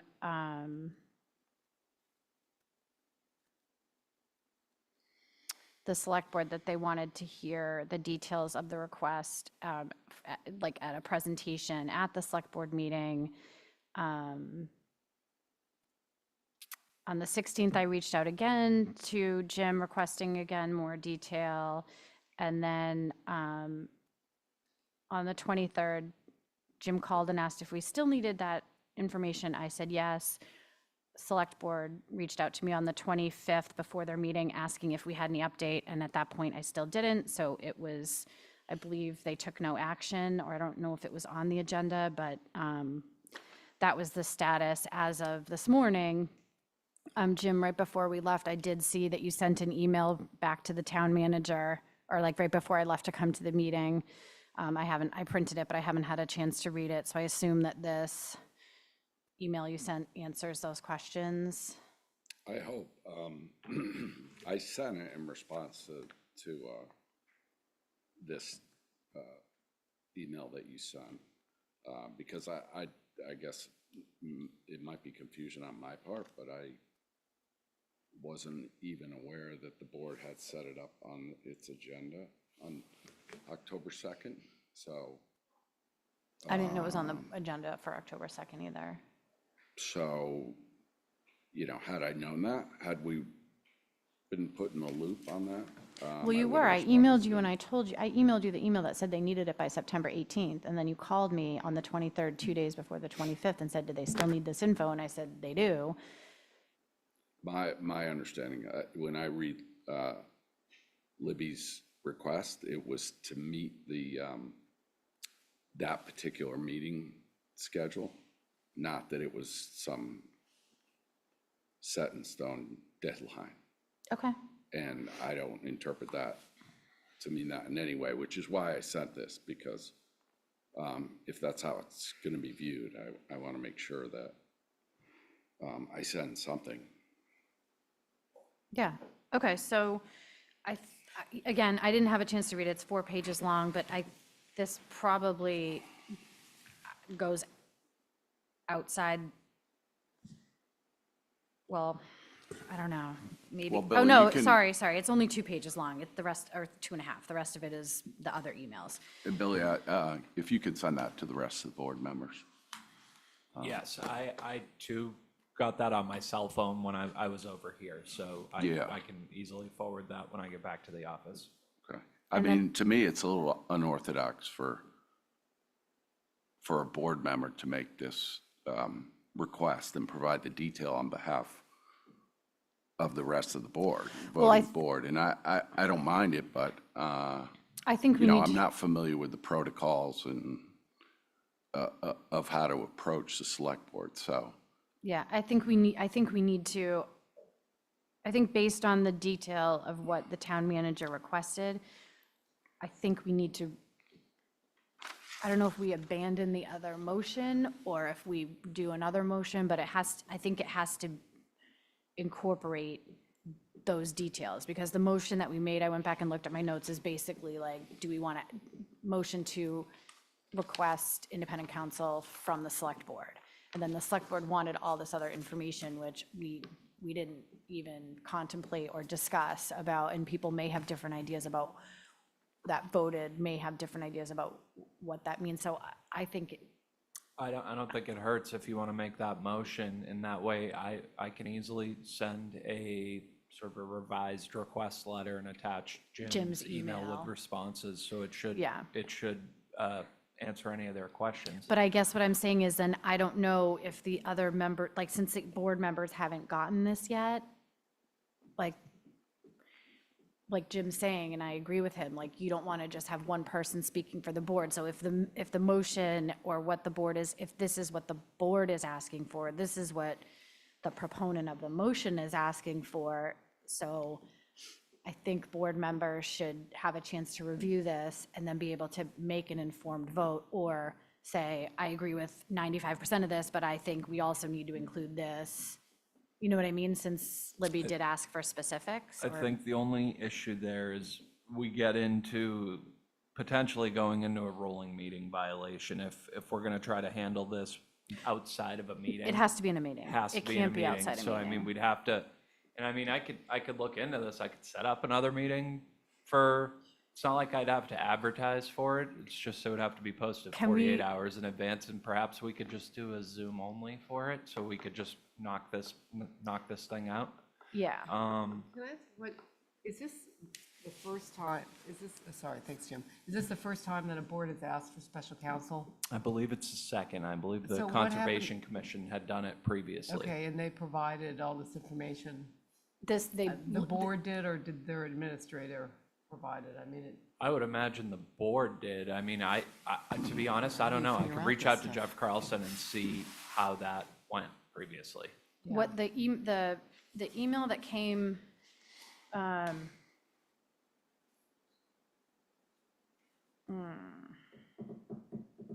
one of the emails, I think must have been Libby's, or town manager, sorry's follow-up email, or maybe not. I thought somewhere it said that this was like these requests.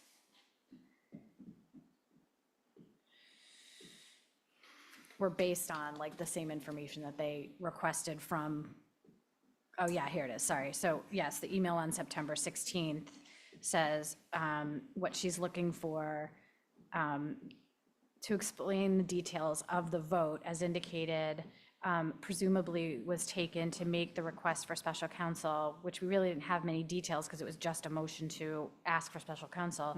But specifically, she wants explained the first three items, which are what I read, why is there a need for special counsel, et cetera. And she says, this is in line with what was requested of the Conservation Commission when that group requested special counsel. So it's the same request. We just, similar to Jim, like I didn't make the motion, so I didn't want to, and I didn't want to have a rolling meeting where we were talking about it. So I think given the substance of the request, we should look into setting up either a special meeting, and I don't think this falls under executive session, but even if it was a Zoom meeting just to discuss and then revote. I think if you all are okay with me, I can set up a Zoom meeting for next week. I can't give you a date at the moment. I gotta Okay. try and figure it out when I get Yeah, back to the office. I just don't want this to turn into a back and forth, like, you know, I expect Plus to take the lead on this as to what is required. I feel like there's a bit of a game here that, oh, you didn't ask for a blue pencil to write it, and our vote is clear. Really, we can definitely provide that information, but, you know, it's not up to me or any of this board to provide some information that's not required in any other document put out by the town. There is a procedure that's online for requesting counsel, and it references a form, but there's nothing that provides this detail. So I just don't want to get into this, well, you didn't ask for this, so we're not doing anything. My other concern is I would expect is the Plus department to at least inform us of the board being on the agenda and having someone there to represent the board. It's an agenda item, and someone needs to be there just to explain what's going on, and no one was. And I have concerns about that. So I want this thing addressed sooner rather than later. I don't my really concern. want to get into a back and forth, but the select board doesn't send me their agendas. Okay, no, I I'm don't- not- I'm I not don't putting it review on you. those in any way, so I No, mean, it Billy, was a bit of news to me too, that it was on that agenda. No, when I say, I mean plus as a whole. So, I don't mean you in particular. Well, just to clarify, I did get a phone call about this, that it was put on the agenda. We hadn't provided any information. I didn't have any information to provide, so there was no reason to go. But now that we have this information from you about what the scope is, then I think, like Billy said, you'll try to find a date for next week. I don't think it should take that long. Everyone should, I guess you can send this to everyone with the agenda, so it's not like a rolling meeting. I can forward any email to you all, you just can't discuss Oh, it yeah. over email. Yeah. You know, I can forward the information to you, and then I'm gonna do my best to set it up. We need 48 hours, so it's Yeah. gonna, at a minimum, be Tuesday evening. Okay. Okay, all right. Please not Tuesday evening. Yeah. Push that Oh, shit yeah, out. Maybe Wednesday, we'll see. Choose- okay. Not choose what? No, not Tuesday evenings. Oh, Okay, all right, so we'll look, so you'll get an email, you'll email to the board, and then we'll be prepared when we can get a meeting to discuss and augment what's in this email and revote. and this is all interrelated, but in that same meeting, ironically, some additional information came to light that further bolsters this, our request for counsel, and I think it should be addressed in some way. Okay.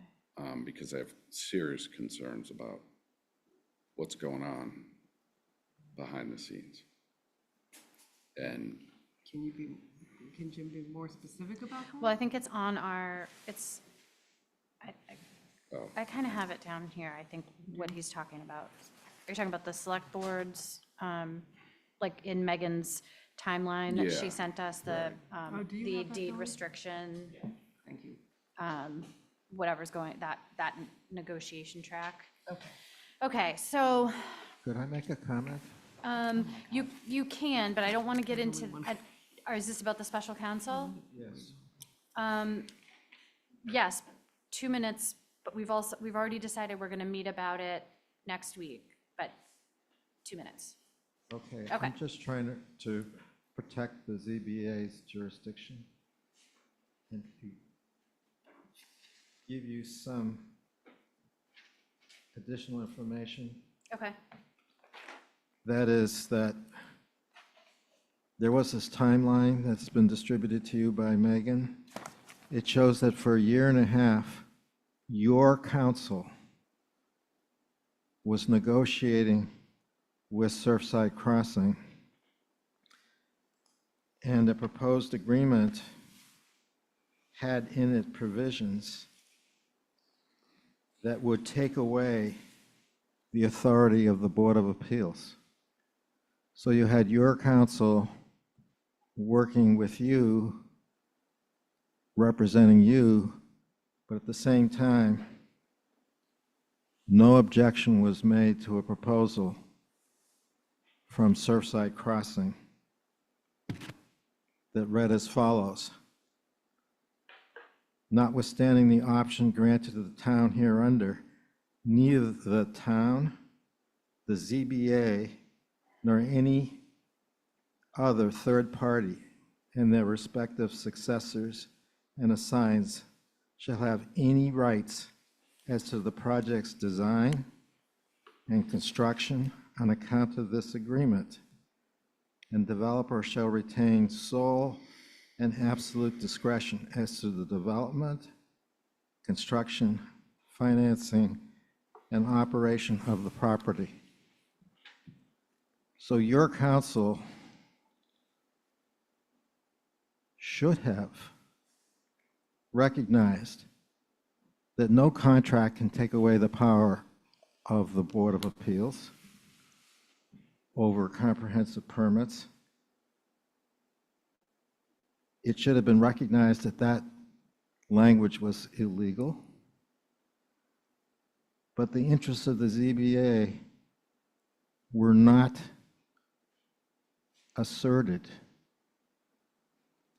And we have the documents of the correspondence back and forth and the comments from town council as to this agreement. There was no objection to this provision. So I'm respectfully suggesting to you that you need counsel that's going to look out for the ZBA. Protect your jurisdiction. Uphold the laws that give you power over comprehensive permits. And treat you all with respect and not try to gag you. Thank you. Okay, thank you. Madam Chair, let me just make one other point on this. Everything you've laid out here is subject to, or there's a caveat that it's subject to, if we're granted special counsel, it's subject to change based on their review of the process. Because Whose we're review making of the some process? we're making huge assumptions about the direction that we're going here based on ineffective counsel's advice. I don't understand what you're talking about, the review is gonna change. We have the technical review, that's our task. That's what we're charged with doing by January 31st.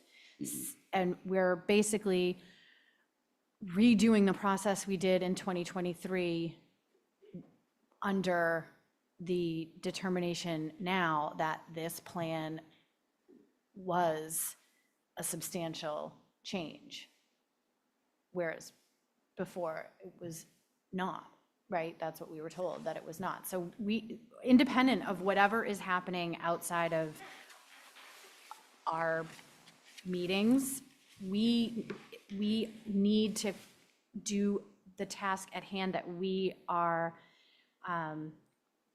responsible for, because regardless of what else is happening, we only have till January 31st. So honestly, if the select board is negotiating with the Affordable Housing Trust Fund and they're trying to do a deed restriction buy down and the details of that was in the timeline, that I was surprised. But the deed restriction buy down is something that's been being discussed even before before we started our technical review. So that part of it shouldn't be a surprise to anybody. But my concern is that, and why I wanted to, we had originally had this to be continued because we are still waiting on things to come in. I wanted to get this stuff out of the way so that in November, we can really, hopefully Chesia will have, and this bleeds into the next topic, but that Chesia will have had a chance to review what he went through. I spent some time today pulling out all my notes so I can look back at what our concerns were, what our major concerns were, what Chesia's concerns are, so that we can revisit those and really dive into that technical review.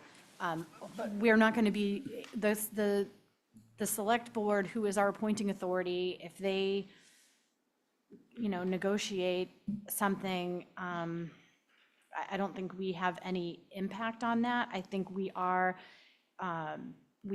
the body that the developer has to come back to for changes. That I don't think the select board can agree and around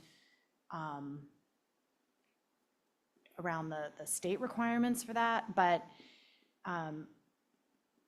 I think we should pay attention, but I don't want to be distracted by that other, whatever's going on over there, and not meet our obligation to vet out and make changes where we think there should be changes because we're, Right, you know? right. But we can, I mean, we're not just reviewing only Chess's concerns from 2023. I mean, we're No, looking I mean, we're at looking this at the whole As plan. if it's the first time we've ever seen it. Yeah. No, Yeah, I- but we I- don't have a lot of time to do it, is what I'm saying. Poochie had asked for the full 6-month review period, and they declined to give it to us. So, which in my mind, I'm like, if they decline to give us that, they're not gonna give us an extension. Like, we're at January 31st is our hard stop. And here we are, it's October 17th, and we've got all the holidays, it's just, we don't have a lot of time, and we have a lot to get done. So I didn't want to put this stuff off and waste time, not waste, but Take time away take from time actually away talking from about the actually project. talking about the project, Which yeah. Well, do. Madam Chair, I respectfully disagree with this view, and it's the reason why I requested that we seek independent counsel. And we are going to, so I don't want to rehash that until we have the meeting that's focused just on special counsel I next understand. week. And I understand, but this is based on a path that, one path, one approach, and it's not clear, at least to me, that this is the only path. I discussed this in the last meeting. There can be two interpretations of what we are to do. There's the hack decision and there's the Superior Court decision. And to me, they're two different edicts. And that alone needs to be hashed out. And, I detail in my letter, but that's one of the reasons why we need to find counsel. This is the only way we're going to get to the bottom of this. We are continually barraged with a lack of information in a lot of cases, with ineffective advice, and we think that we should proceed the way we're told to proceed, which is not correct.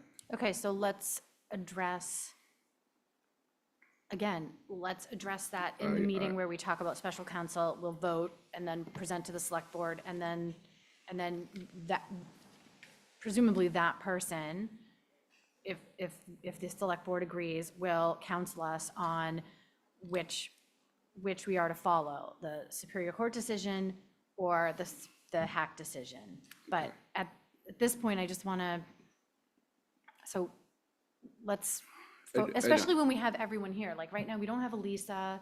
Right. Like- I don't want to, I really don't agree with your view of the select board's authority in this matter.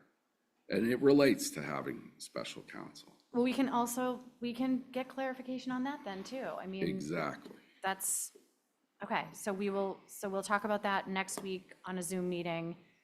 Okay. All right, so, Can I just make one comment? sure, Council? yep. You guys have spent a lot of time on this, and I truly appreciate it. I reached out to somebody while you were talking and asked, how did Concom get their independent counsel? Just because you guys don't even know how to go about it. And they said Jeff and the chair worked on it. That was the answer I got back. When you're talking, as recently, the agreement that we came up, about the negotiations that's been going on without the knowledge of any of the third parties or of the ZBA, it was not about deed restrictions. There was a part of it for deed restrictions, but what the big part was the design and construction, and that Surfside Crossing would have absolute say over the design and construction, not over deed restrictions. And so that's huge, and this was going on as recently as the end of August. And I mean, you guys are going blind. You're like flying an airplane and you don't know what other people are doing and you're being undermined. You're the ZBA. And just like you said, Jim, Superior Court, the Superior Court, when the Tipping Point and Land Council won, sent it back, Superior Court's higher than HAC, you know? Yeah, we have to go through HAC, but if HAC was the be-all, end-all, we wouldn't have won in Superior Court, we wouldn't be standing here talking to you. And I'm a mom, and I know that. And also, this is a really, really complicated new project. It is a new project. It's 156 condos. I sat through all those ZBA meetings with you guys, and 156 condos never came up. They had so many opportunities to give you that thing so we could all work together, all have an honest conversation. We're in safe harbor now. You can deny this project and say, you know what, it's a complicated, we don't want to screw this up. This isn't the legacy we want to do. We want to do a good project for this town. Not like we're under the gun. Surfside Crossing is telling us we only have till the end of January. We have, 18 holidays between now and then to get it done. We can deny it and say, hey, we need to take this seriously and we need, to start over.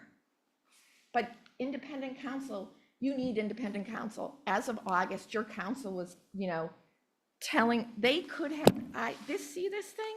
There's red lines in it. The council could have redlined where it says the ZBA has no power. He could have objected to that. He didn't. So I really appreciate all the work. Okay, thank you. Okay, so, Billy, what happened with the select board last night with Chessie's contract? Yeah, so I had to send a procurement request and contract for John Chesia, which it went through at the select board last night. And Right. Paul Haverty is on the meeting here. He had said to me that he mailed the hard copies to John. Okay. I was gonna follow up with, I haven't really bothered Mr. Chesia a whole lot because he hasn't been under contract.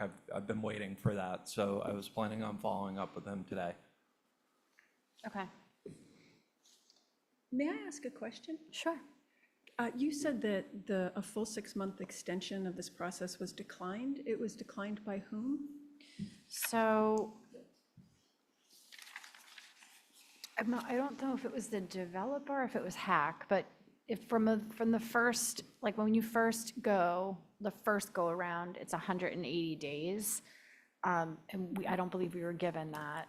Maybe Attorney Haverty can answer that, and I may have misspoke, but that was my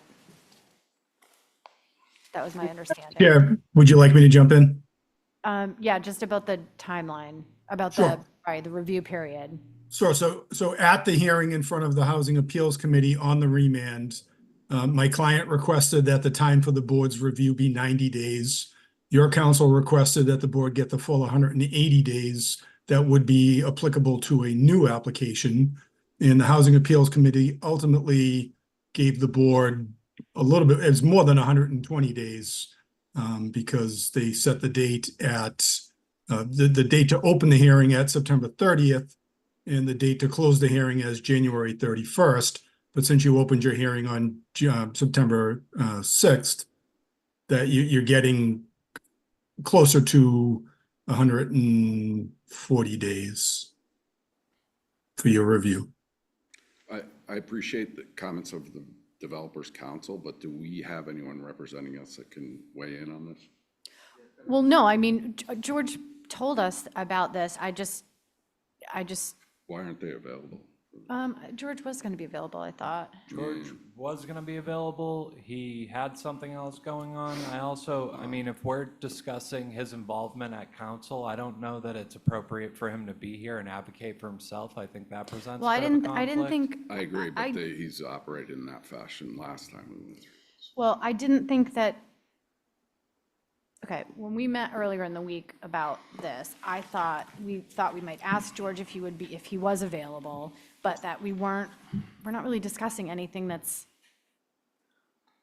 I don't know, I don't think it's that. So when But wait, just hold on a second. I'm only asking for clarity on what the hack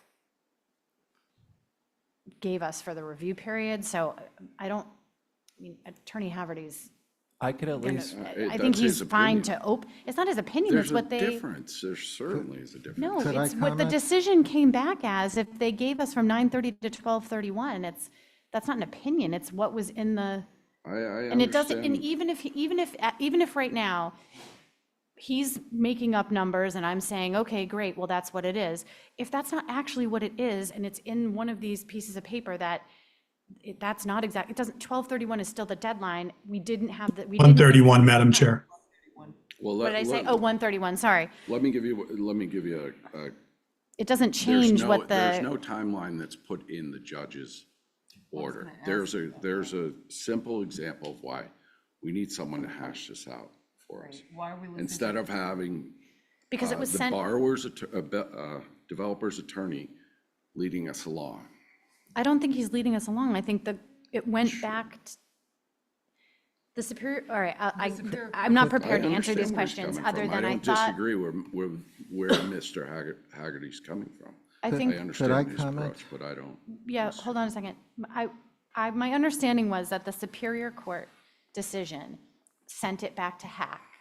Then there was a hearing at HAC to figure out for us to move forward. And then HAC made a decision, and the review period, part of it, we did not get the full 6 months. The court didn't rule on that part of it and say we had to have the first, that is coming in the first instance. What they ruled was, and I have to go back and look, was that it was that the HAC's determination that the plan changes from single-family homes and some, I can't remember, it was some duplexes to 156 condos, HAC's determination that that was insubstantial was wrong, and it was substantial, and that changes. Then why wouldn't they give us enough time to review it as a new project? I don't know. Well, that's why we need some representation, Lisa. Yeah, no, I mean, I understand. We're left all along this year and a half. But we had It's been left to us representation, to and the figure this representation argued that, and it wasn't, we weren't granted it. That's not Somebody true. was That's not my interpretation.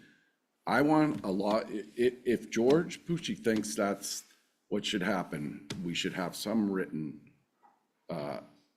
memo regarding that. Because I don't agree, and based on what we now know, George is very conflicted. And any advice he gives us is not reliable and can't be trusted. And yet we're asked to follow our council's direction. Was he at that discussion? The HAC hearing? Yeah, I mean, George was. Yeah, at the he hearing. asked for, remember, he told us, he asked for the 6 months, and that was not granted. The developer asked for 90 days, he asked for the 6 months, and HAC came down at whatever it was, 9/30 to 1/31. My impression of George is that he does ask these things. He doesn't advocate on our behalf. He doesn't zealously represent us, but he certainly asks them. That's part of the game. Okay. And Could I speak? Okay, let's move on from this, because we're the still going back to independent counsel, and it's not, we still have other items on the agenda, and we're already gonna have a meeting about important. that. This is It critical. is, but we're gonna have a meeting about it next week when everyone's here, so I think talking about it now and then is not. But Madam Chair, I hold was on a at the second. meeting. I could tell you what was said, I- what happened. Well, I don't I'd wanna like to get know. into what was said. If he wants a memo, from George about But what you happened, listened and we'll to do it. Paul Haverty. Don't I have a chance to I just asked equal him a time? specific question. I'm not asking, I don't wanna. Madam Chair, I'd like to hear from, I'd like to move forward, and if we have time, then we can talk about it, so. We'll get clarity on how the review period was determined. All right, so Town of Nantucket Department comments, status. Oh, actually, sorry, before I move on to that, so Billy, for Chesia, you're gonna reach out to him and you'll send us a status update of when he thinks, he has everything from Haverty, Yes. hopefully. Yeah, because when I had originally reached out to him, he said he needed, I reached out to him the day or two after the meeting, and he said he could do it, but he Okay. needed a couple weeks, so I think he's probably right in that range about now, and we got the contract in hand, so Okay, good. hopefully. And he's reviewing this as if he's never seen anything before, as if it's a new project. I don't know I think he that should. necessarily. I mean, I could tell him to do that. I think Now, he should do that. he did this, when we did this technical review in spring of 2023, he did these reviews on these. Now, I can easily reach out to him and explain to him the difference, and I'll do whatever the board wants me to in this scenario. I just want to make sure he's not looking at it as, A fait accompli. yeah, exactly, because it isn't. Ma- And I Madam think we Chair. should talk about that, sorry. I'm sorry. That's okay. I'm asking for you to reconsider council's depiction of what went on.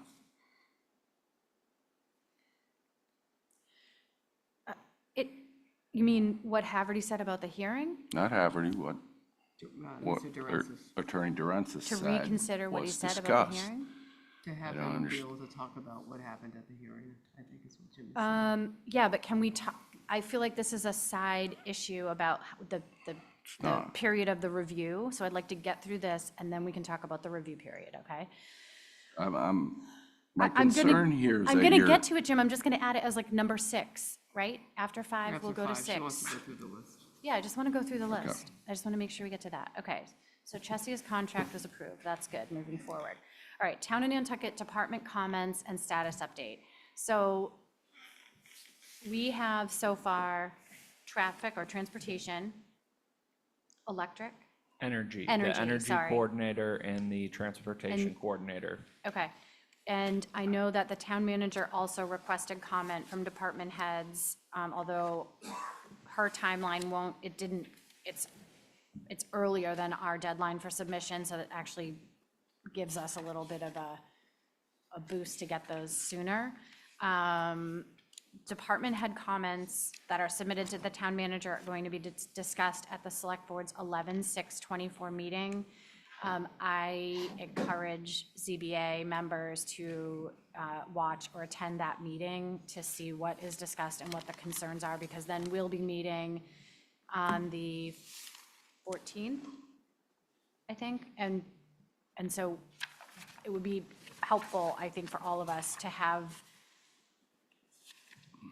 that discussion be a part of our discussion. All right, nothing really more on that, right? That's just, those are all in process. You'll be reminding, you'll send a reminder out.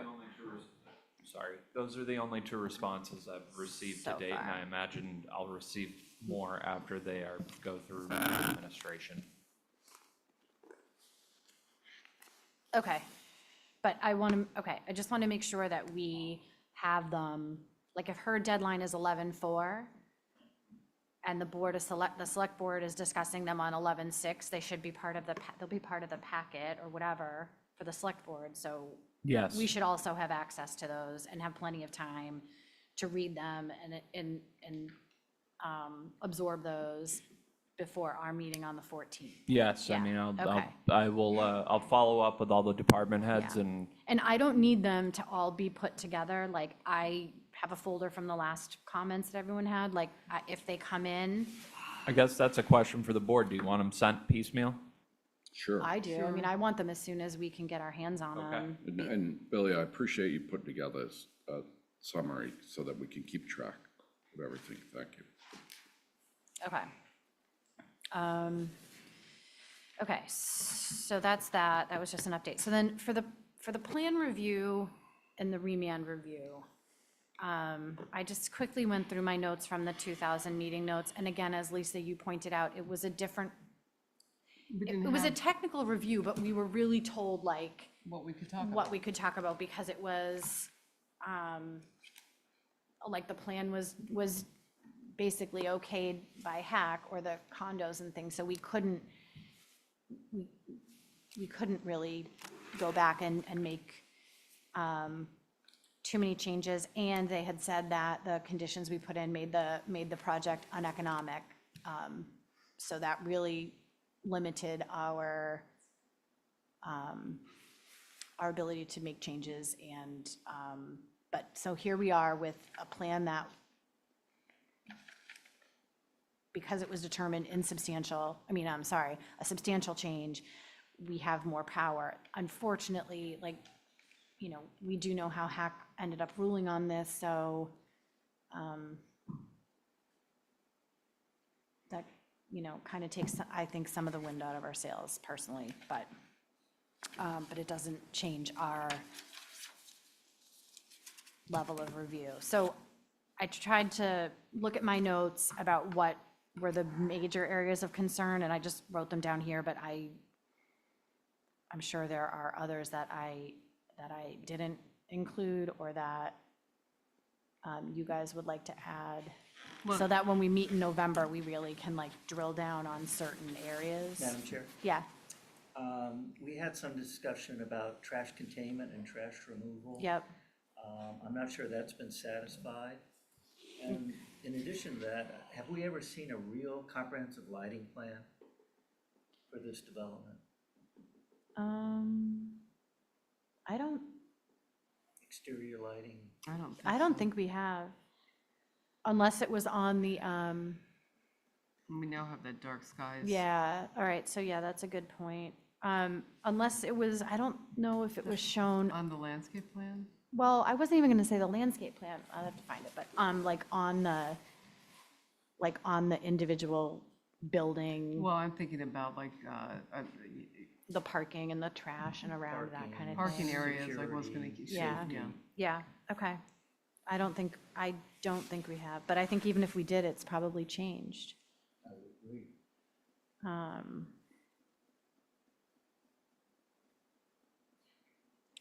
Okay, I think we need a full review of the drainage Yeah. plan. yep. I know that was Chesia did have a lot of concerns about that. Yeah, and there are wells now within the zone and based on this design. And we need, is that something Chesia reviews on our behalf? The drainage? Yeah. Yeah.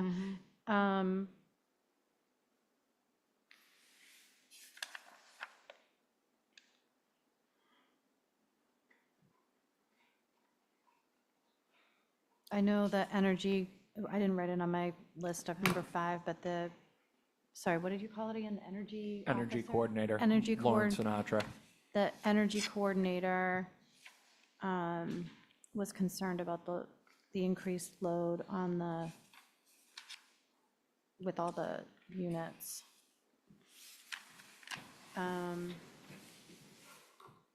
One thing also that's kind of changed, and I don't know, but like the parking didn't address any like electric cars or charging stations or anything like that, so. Yeah, she makes that mention to you.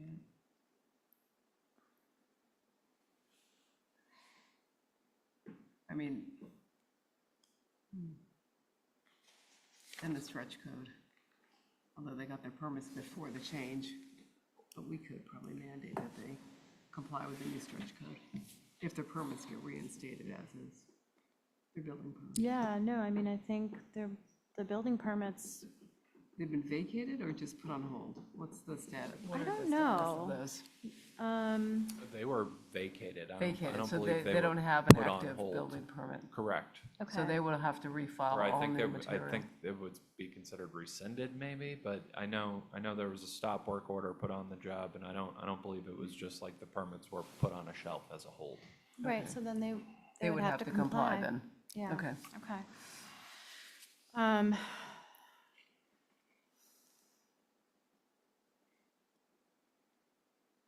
And how do we feel about that? Do we want to tackle increase in number of units, basement units, community building massing? I mean, I think the massing of the entire plan. Yeah, like when we went, I wanted to go back and look at the plan, I mean, we the, talked about the one that, that- yeah, that we had, and, you know, I get that Hack said that it was, what we scaled it down to was uneconomic, but I think that gave us a really good, like now, we kind of are like, lucky in that sense, because now we can say, okay, well, we know if we go that low, it's uneconomic, maybe we can, somewhere in there. Right. It still is, we can still scale it down and it's still economic. Like, I'd love to see the basement units go away. I don't think we ever liked those. And I think the parking as proposed is just lacking in terms of the number of spaces. So if the basement units go away, that gives more parking for some of the other units. And I think the community building certainly needs Yeah, to and- be yeah. shrunk. And we also had put in restrictions about the use of it, Yeah. not being able to have catering kitchens in there and be used as function Yep. facility. It's not supposed to have that capabilities. Yeah. So, Madam Chair, can we move on this? Because we're heading down a path, assuming it's a done deal. The basics, and okay, it's not. sure, we can We've move. done, the developer would want nothing more than us to spend the next 5 months talking about the position of the dumpsters. No offense to you. But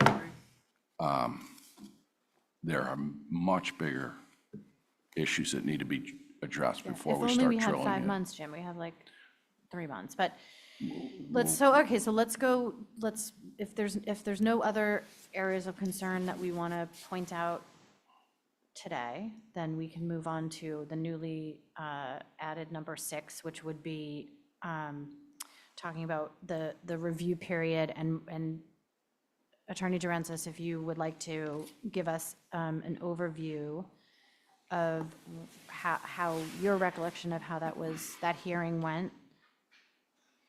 I don't want the whole thing, I just want limited to the review period and how that was determined by HAC, we can go back and read the Superior Court decision. So I have a couple of points on that. The first Sure. is that the hearing before HAC was in July. I think it was July 9th. And yes, George Pucci asked for 6 months. If you consider that July is the 7th month of the year, and you add 6 months to July, you get to January. And you get to the end of January, January 31. That is literally 6 months from the date of the HAC hearing. George indicated that the ZBA was unable to have a meeting until the end of September. So he wanted to start the 6 months from essentially October 1, because it was impossible for you all to meet.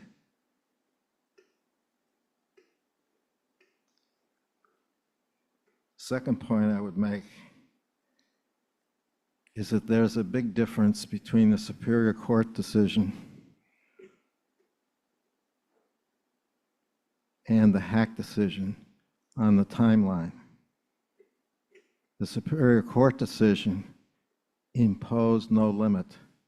In fact, ordered HAC to remand it in compliance with a schedule that's in HAC's rules. And in HAC's rules, it allows for regulation only of when the hearing is to start and how many days after the end of the hearing you have to issue a decision. So the court left no requirement as to how long your hearings would take.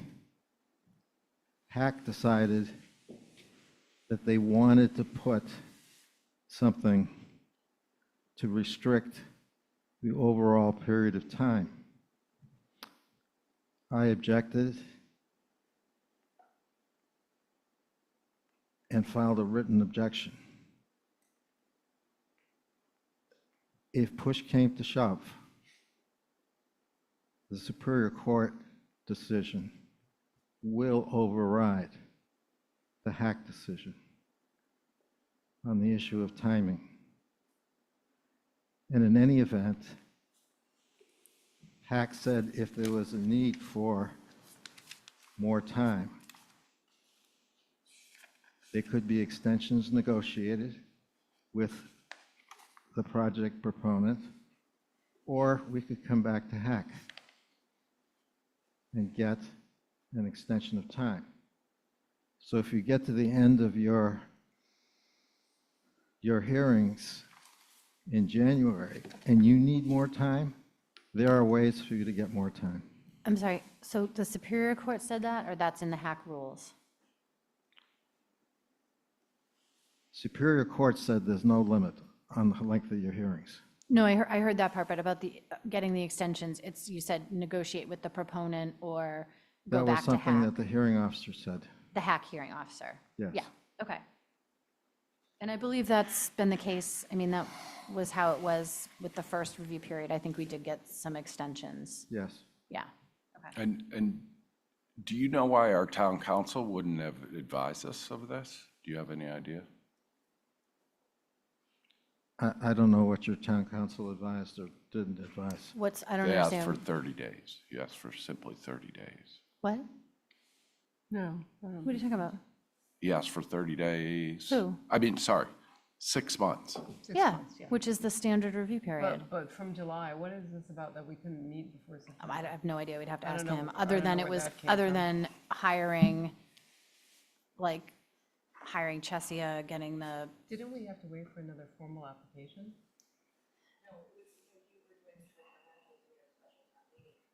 I was No, about I don't, to- okay, all of this is speculation and none of it, this is, George isn't here to tell us why he said what, and I don't want to It's get into it. unfortunate.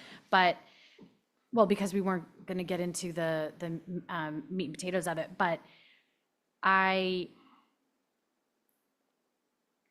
think for the same reason where we are now, that we're waiting for Chesia to get his contract approved. I mean, it would have been nice if we could have been given a start date of 10/1 and had 6 months from then, because then we'd be that much closer to having Chesia, having all the town department things. But I don't know, we can ask George again. Only because we could have started some of the stuff in July. We could have, but I feel like. I don't know We if got you the all opportunity. remember the amount of meetings we were having in July and August. But I also feel were like there was, multiple, I also so- feel like there was a reason, I don't think it was ever brought to our, well, I don't no, remember I it don't know, being but I brought feel to like our there was a attention. reason that I don't know. I can't answer that, and then George isn't here to answer it, so, Okay. but we can ask him about that. But I'm hearing options that George didn't pursue regarding his schedule or make us aware of. And we're reliving what happened last year when this whole process was jammed down our throats.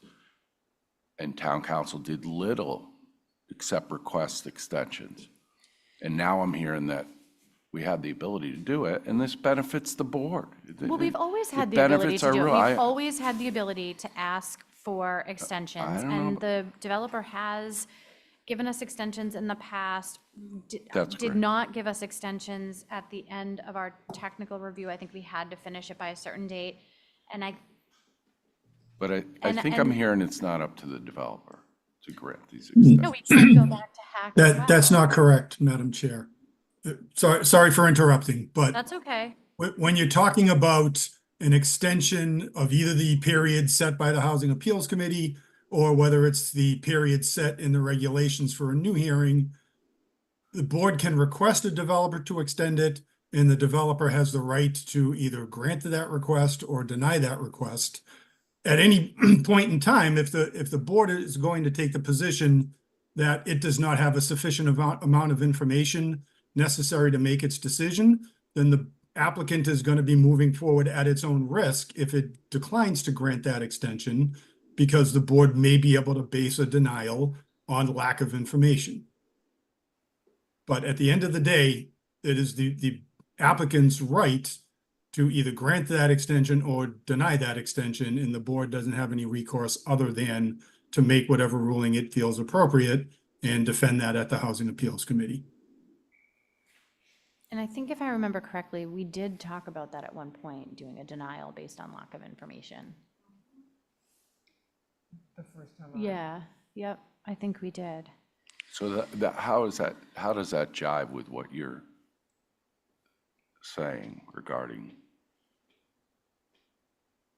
the timeline? Superior Court did not impose any limit. In fact, its remand order to hack did not have any limitation on the number of hearings that you could have.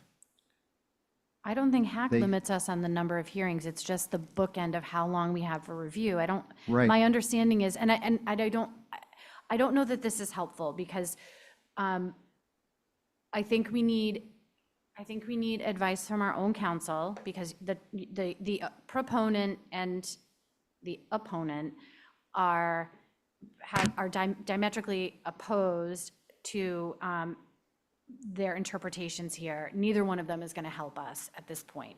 You've been very patient waiting, so if you could just say your name for the record, and then I think we need to move on. Well, there's two other things I want to add. if Well, could. I want to move on. It's almost 3:30, and this, I don't think that we are moving forward. I think we're spinning our wheels, and we still have items on the agenda. So if you could speak, I'd appreciate Sure. that. Hi, And my name is Joan Stockman. I live on Warrower Lane. I'm a direct abutter to the proposed Surfside Crossing plan. I want to say thank you first. I want to start with that. And the original plan was wildly inappropriate, and the new plan is beyond belief. So the ZBA took something around 8 months to review the plan, the original one, right? And determined that it was inappropriate. Uneconomic, I guess that is, it's bad English, and it also is, a term that says that the developers aren't going to make enough profit. And I want to be really clear about that word profit, because that's what it's about. It's not about affordable housing. It's not about thoughtful community. It's about profit. This new plan is completely different, right? There, if we had them upside to side, there is nothing that is the same. The condos in the old one, it was this monstrous blob, and then there was all the separate houses. There are 18 buildings that are the size of the veranda house. When we're talking about what my concerns as an abutter and a person who lives here, the buildings are the size of the veranda house. The community building is even bigger than that. These guys have already done at your own peril and then came back and kind of threw that out at the last CBA meeting.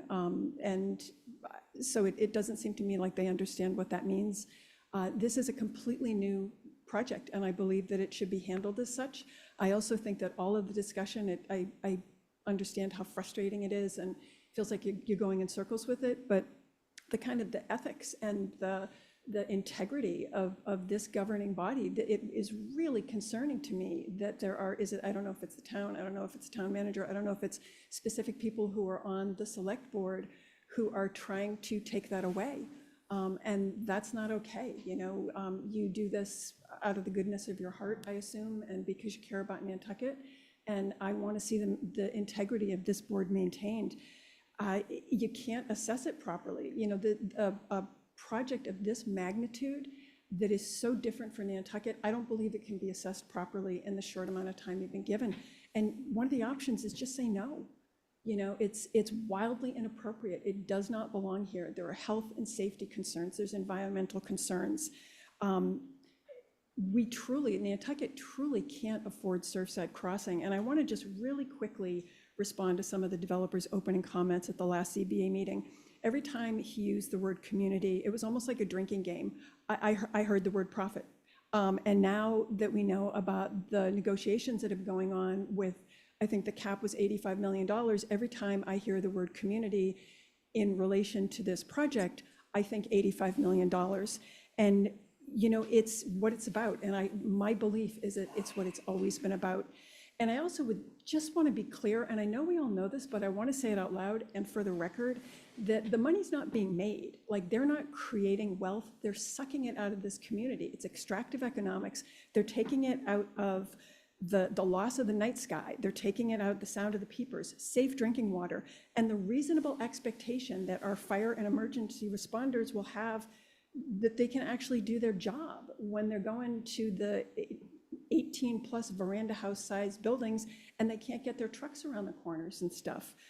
So 25% is affordable, yes, please. 25% goes to the highest bidder, and then the remaining 50%, it's going to the highest bidder, except that's going to be us. It's going to be the town of Nantucket. And working with interested parties that still just means that the taxpayers are going to be footing the bill and supplementing their profit. And so I ask you to just say no.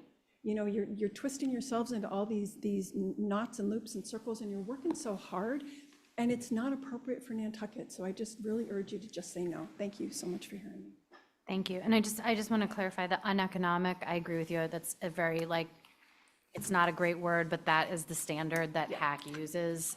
But it's not within our purview. We've been told No, it's that. not, but I'm saying that if they, you're kind of sunk if HAC makes that determination that it's uneconomic. And so that's, and we have no way to control or determine what is uneconomic. We just, that's. Madam Chair, I know you have a interest in keeping things moving along, but I'd still like to hear the comments of Attorney Durensis regarding the matter. We don't have counsel here to represent us, and you're depriving board members of information related to this. Will we have counsel at our next meeting where we talk about this? Yeah. But that'll be George. Yeah. As opposed to. It will be the, the law firm that represents the town. If, Well, we need somebody, yeah, certainly even for that discussion, I think, of whether or not we need outside counsel.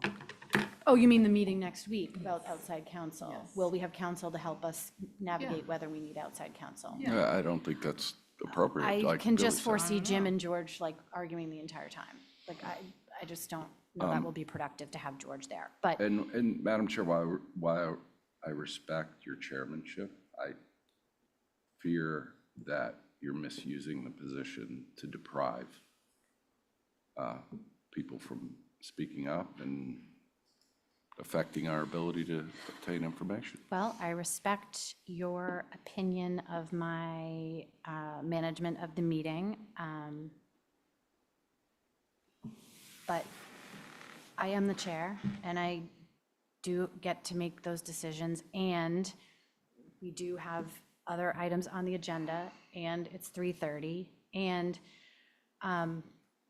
the point of opening this today and talking through this was to go through these items. I don't know, really, Mr. Durensis, what you can add at this point to. My What is comments it that aren't you, what are the about two, count- what are the 2 points that you want to make? The first is that we Just want, not, just like bullet points. What are the 2 bullet points? And then we'll see if we're going to get into it. we're requesting a site visit by the board to the site because we want some things we want to show you at the site. So Okay. when you're working on your schedule, we'd like you to fit into that schedule a trip to the site. Okay, That's I do point have number- notes about that. I feel like we either discussed that or that wasn't something that was brought up. Just to clarify, do you foresee the whole, do you all want to go as a full board? Then it has to be public. Yeah, I then it have has, to yeah. notice for it. I can do it. I think I think that if there's, I think that makes sense to do it Okay. that way. Yeah. And the second point was that on October 4th, the town of Nantucket issued a press release saying that the town of Nantucket, which includes everybody, all the department heads and everybody else, are supporting this project and therefore asking for department heads for their advice and have them meet with the select board before they come here. They're all put in a terrible position. So our point is, please get independent experts who can speak the truth without fear of retaliation or repercussions to their employment. So there's a press release you're saying to the department heads from the town administration saying that the town is supporting the project and they want department heads to meet with town management to provide their comments. Yes, why are they, Okay. why are these department heads giving their comments to the Board of Selectmen? I don't have that press release. I will request it and review it and follow up on that. the Board of Selectmen is not the Board of Appeals. That's correct. They are not. And even though they're trying to make themselves the Board of Appeals in this agreement that we mentioned, they are not the Board of Appeals. Those opinions by department heads need to come here and not be edited by the Board of Selectmen before they are presented to you. Well, we've made that request to the department heads on September 13th. And as we said, we have 2 back. I expect we'll get most of them back as we did last time, fairly close to the meeting, but I'd love you to send out another As soon as reminder. I receive any. No, I mean a reminder to them that, hey, we're still waiting on these. Yeah, definitely. Okay. And I agree that there's no reason for it to go through the select board. No, it can go, they can submit them simultaneously, but we've made a request. And so that's a separate request. And you're going to request this press release? Yes. So we can all see it? Yep. Because I do not have that and I have not seen it. Well, we had other, not just Chesia, last time, we had other transportation. Oh, yeah, I have a whole folder right here So are on we- the are we gonna floor. request, we had other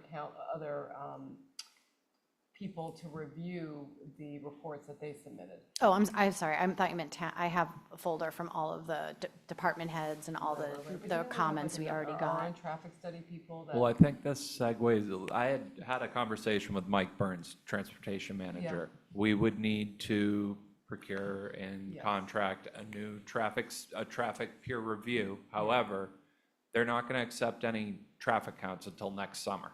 Yeah, so that, They're not going to accept a traffic count in November to be used for, sort of forecasting out what the potential is. So given the timeline, I mean, I think this leads to the larger conversation, but unless the timeline gets longer, I don't know that we could achieve that successfully. We won't have enough information to. right, so maybe that'll get us to a point where, We either deny it or else we get more time. yeah. I think the district court would agree that we would wait for these reports to come in. Okay. Yeah. Okay, so I have some action items to get information. You have some action items, Billy.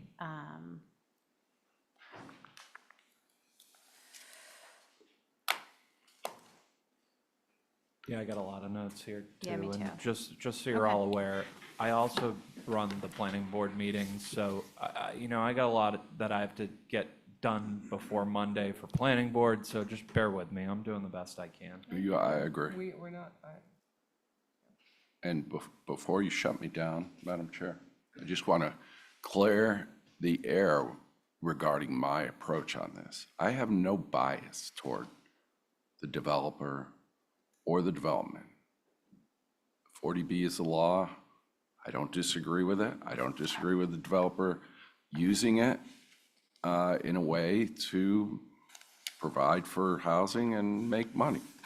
So I have no issue with it. My issue is the process that's being followed by this board and the way in which other town entities are undermining our authority on this. It's very simple to me.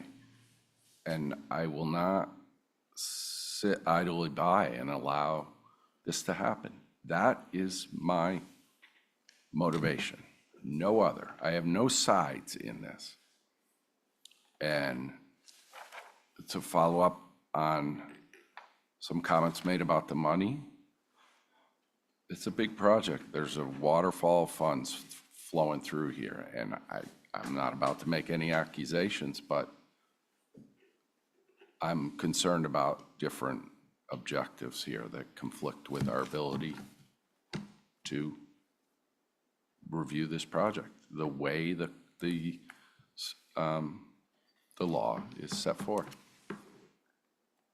Yeah, I don't disagree with you. I mean, I think the goal is the same. It's just the way that we're coming at it, but.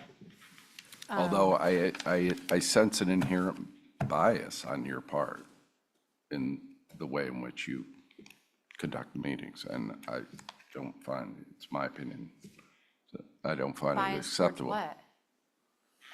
Towards the developer? Toward any, to all of this that we discussed, I sense an inherent bias to obtain the services of special counsel. I don't have a bias about obtaining special counsel. My concern, and that I continue to state, is that the clock is ticking, and so yes, we can pursue the town council, the special counsel request, but the clock is ticking, and if we don't get to the technical review and we don't get an extension, and then we deny it, but we didn't do enough review, or we review it and it's not complete, and then Hack just goes and says, well, it's uneconomic, and it goes back to this anyway, because now they've said it's it's substantial, and we don't do a good review. If they come back and say that this changes to this are economic, then we're stuck with this, and that's my bigger concern. So I just don't want to, if I feel like I'm rushing through some part of it, it's because I want to get, so that we can actually make some changes on the ground that will impact and the project in a positive way and address the neighbors' concerns. So I just think so that that's where I'm at. the But- number one priority is for us to, the number one priority right now is, in my view, is for us to obtain special counsel to advise us, because many of these things hinge on their review. Yeah, Jim, I totally get that. And so we voted in September. Town administration got back to us on the 11th. I emailed you on the 12th and asked you for information. September. Then you called me. I asked you again you said, do we still need to get those things together? I said, yes, we do. I need information. You never provided it. Today at 12:20, over 5 weeks later, you sent an email, and now we've missed, and now we can't even have a meeting to discuss it till next Wednesday. So we're not gonna get in front of the select board next week. Like, if you were that concerned, why didn't you respond? You sent an email back the day I sent it to you. I'm away from my desk. I'll get back to you this evening. Crickets. So like, I understand that you want to talk about it at the meetings, but there's a lot of stuff going on, like, to get ready for the meetings. And the select board has met, I don't know, every week, and we have not been on the agenda. We've had multiple times where if you came back with a big scope, you could have said, I don't know. I don't know what I was thinking for hours. I don't know. We could have been before the select board. We could have gotten more direction. So now it's October 17th, and we're just getting this. We'll meet next week, but you want to throw it back on me that I'm not into this idea. You make this idea, you make this motion, you made this big argument last year or 2023 about it, and then 5 weeks, you don't give us any information. So I am frustrated with that, but okay, so let's move on. Let's move on. If I didn't follow the process, I apologize. I didn't know there your was a whole process. thing, This is I not asked you- something that's Jim. typical. Come on, please, give me a break. Okay, so we've gone through this. I think we'll continue to the November 14th meeting, right? And then we have another, right, the November 14th is the next date certain. November 14th is the next regular meeting, and we've Okay. also set up the 20th, but we could definitely continue to that date for, in case we want to add anything onto the agenda for discussion there. Okay, and I think the site visit should be after we have that meeting and are able to have some more like substantive conversations with the neighbors, since they're requesting the site visit, what they want us to look at, and have the full, like, everyone who's on the board. So the site, I'd like to have the site visit be as effective as possible when we do that. So I mean, so. we're at least going to say, we're anticipating it to be after the November public hearing. Yeah, I mean, I think by then we'll have the department heads' information, we'll have a better idea of what, all right, so would someone make a motion to continue to the November 14th? I'll make that motion. Okay, would someone second? I'll second that. Okay. Okay, so, we'll do roll call. John Brusher? He's muted. Aye. Okay.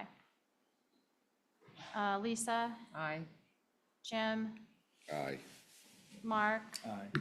And myself, aye. Okay, so we will take this up, most likely we'll meet on Zoom next week to talk about the independent council, but for continuing purposes, this motion carries to continue to the regularly scheduled November 14th meeting. There's no way for us to meet earlier for the Zoom thing? Next week? Yeah, Um, just because if we could get on the select board for Wednesday night, that would be great. I mean, so. I guess we could get on the agenda. Town admin posts the meeting postings at 10 a.m. and 2 p.m. every day. So the earliest I can get this posting in at this point is 10 a.m. tomorrow, which we could have a meeting after 10 a.m. on Tuesday if we do that. I don't know And- that that's enough time to get anything to the select board with a meeting on Wednesday. I mean, I could try. Well, the only thing we need to be is on the agenda, and then whatever our motion is, I can present on Wednesday night. Okay, If the board elects me to do the presentation. I'll or- reach out to Erica, 'Cause and if I'll we- try to I'll get a meeting posting together for, Just because if we're gonna move forward, we should, because I can do a Zoom meeting. I can set that up on our Plus Zoom account. Okay. I'm not gonna worry about doing it as a, YouTube live stream okay. thing. I All mean, it'll right, be so the let's Brady see if Bunch we can stream. get that, so at least we can check that off and move on. Okay. All right, so next on the agenda, I just need to, we do have to stop at 4:30. I believe health I think that's okay. department's in here. Okay.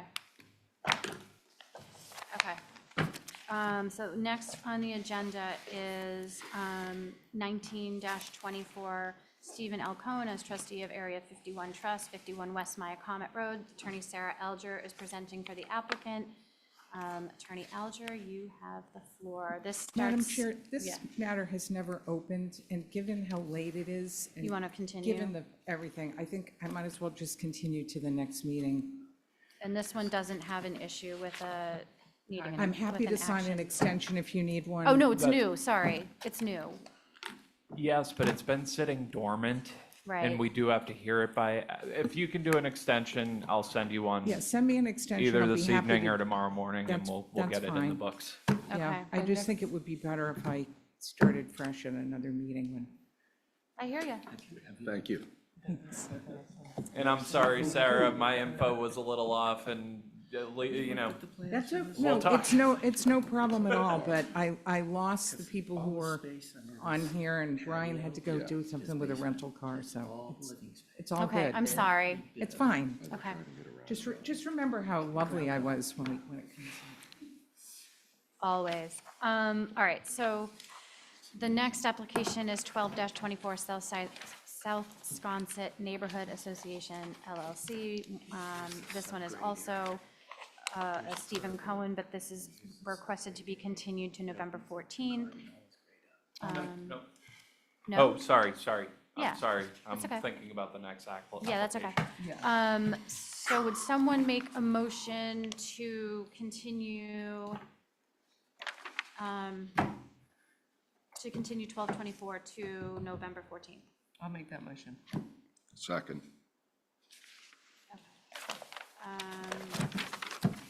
Okay, roll call. John?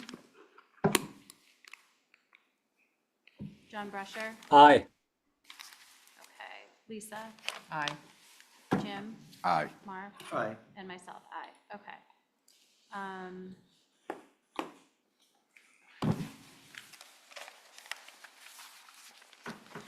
Is there any way to have the 51 West Maya Comet go first next time?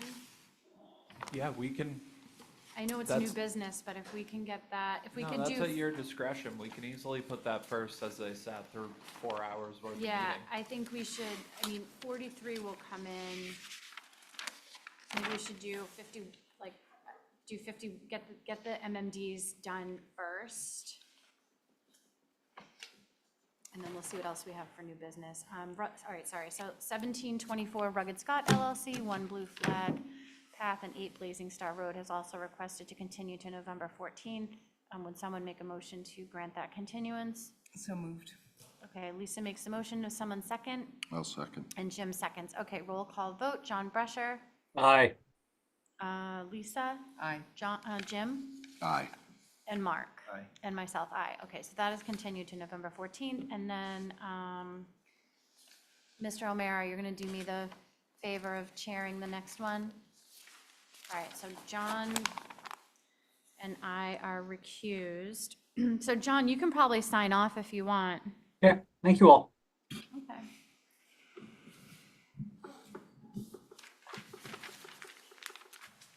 So we're going ahead And then, with. and then Jen, this is Billy. We are missing a few members today, so your request, you have a 4-member board. Do you want to move forward with a 4-member board? You need all 4. No, I'm comfortable extending if that, especially considering the time that we're dealing with here. Okay, I mean, if, that would be up to you and the board.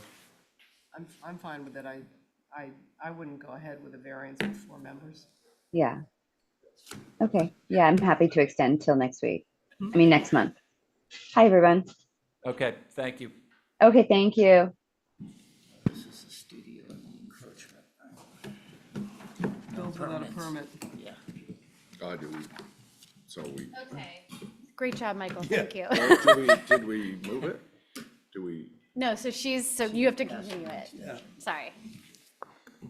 We are continuing application 2324 to next month's meeting, which is November 14th. And do we need an extension or anything, or are they good on timing? We're good on timing there, and the applicant's been really responsive with any emails I have, so we're good. Okay, I'll make that motion. Second. All those in favor? Mark? Aye. Jim? Aye. Lisa? Aye. And I am voting aye. Motion to adjourn. Motion to adjourn, Madam Chair. We know what we can. Yeah, so we'll meet next week on Zoom, getting Billy's. Just, yeah, I will be in touch with you all as soon as I can get some things set up here. I think that was it for today. Motion to adjourn. I'll make that motion. Lisa, is that a second, Michael? Yes. And, okay, roll call vote again. Mark, Aye. Jim, Aye. Lisa, Aye. Michael, Aye. and myself, aye. Okay, we're done. Thank you. Good job.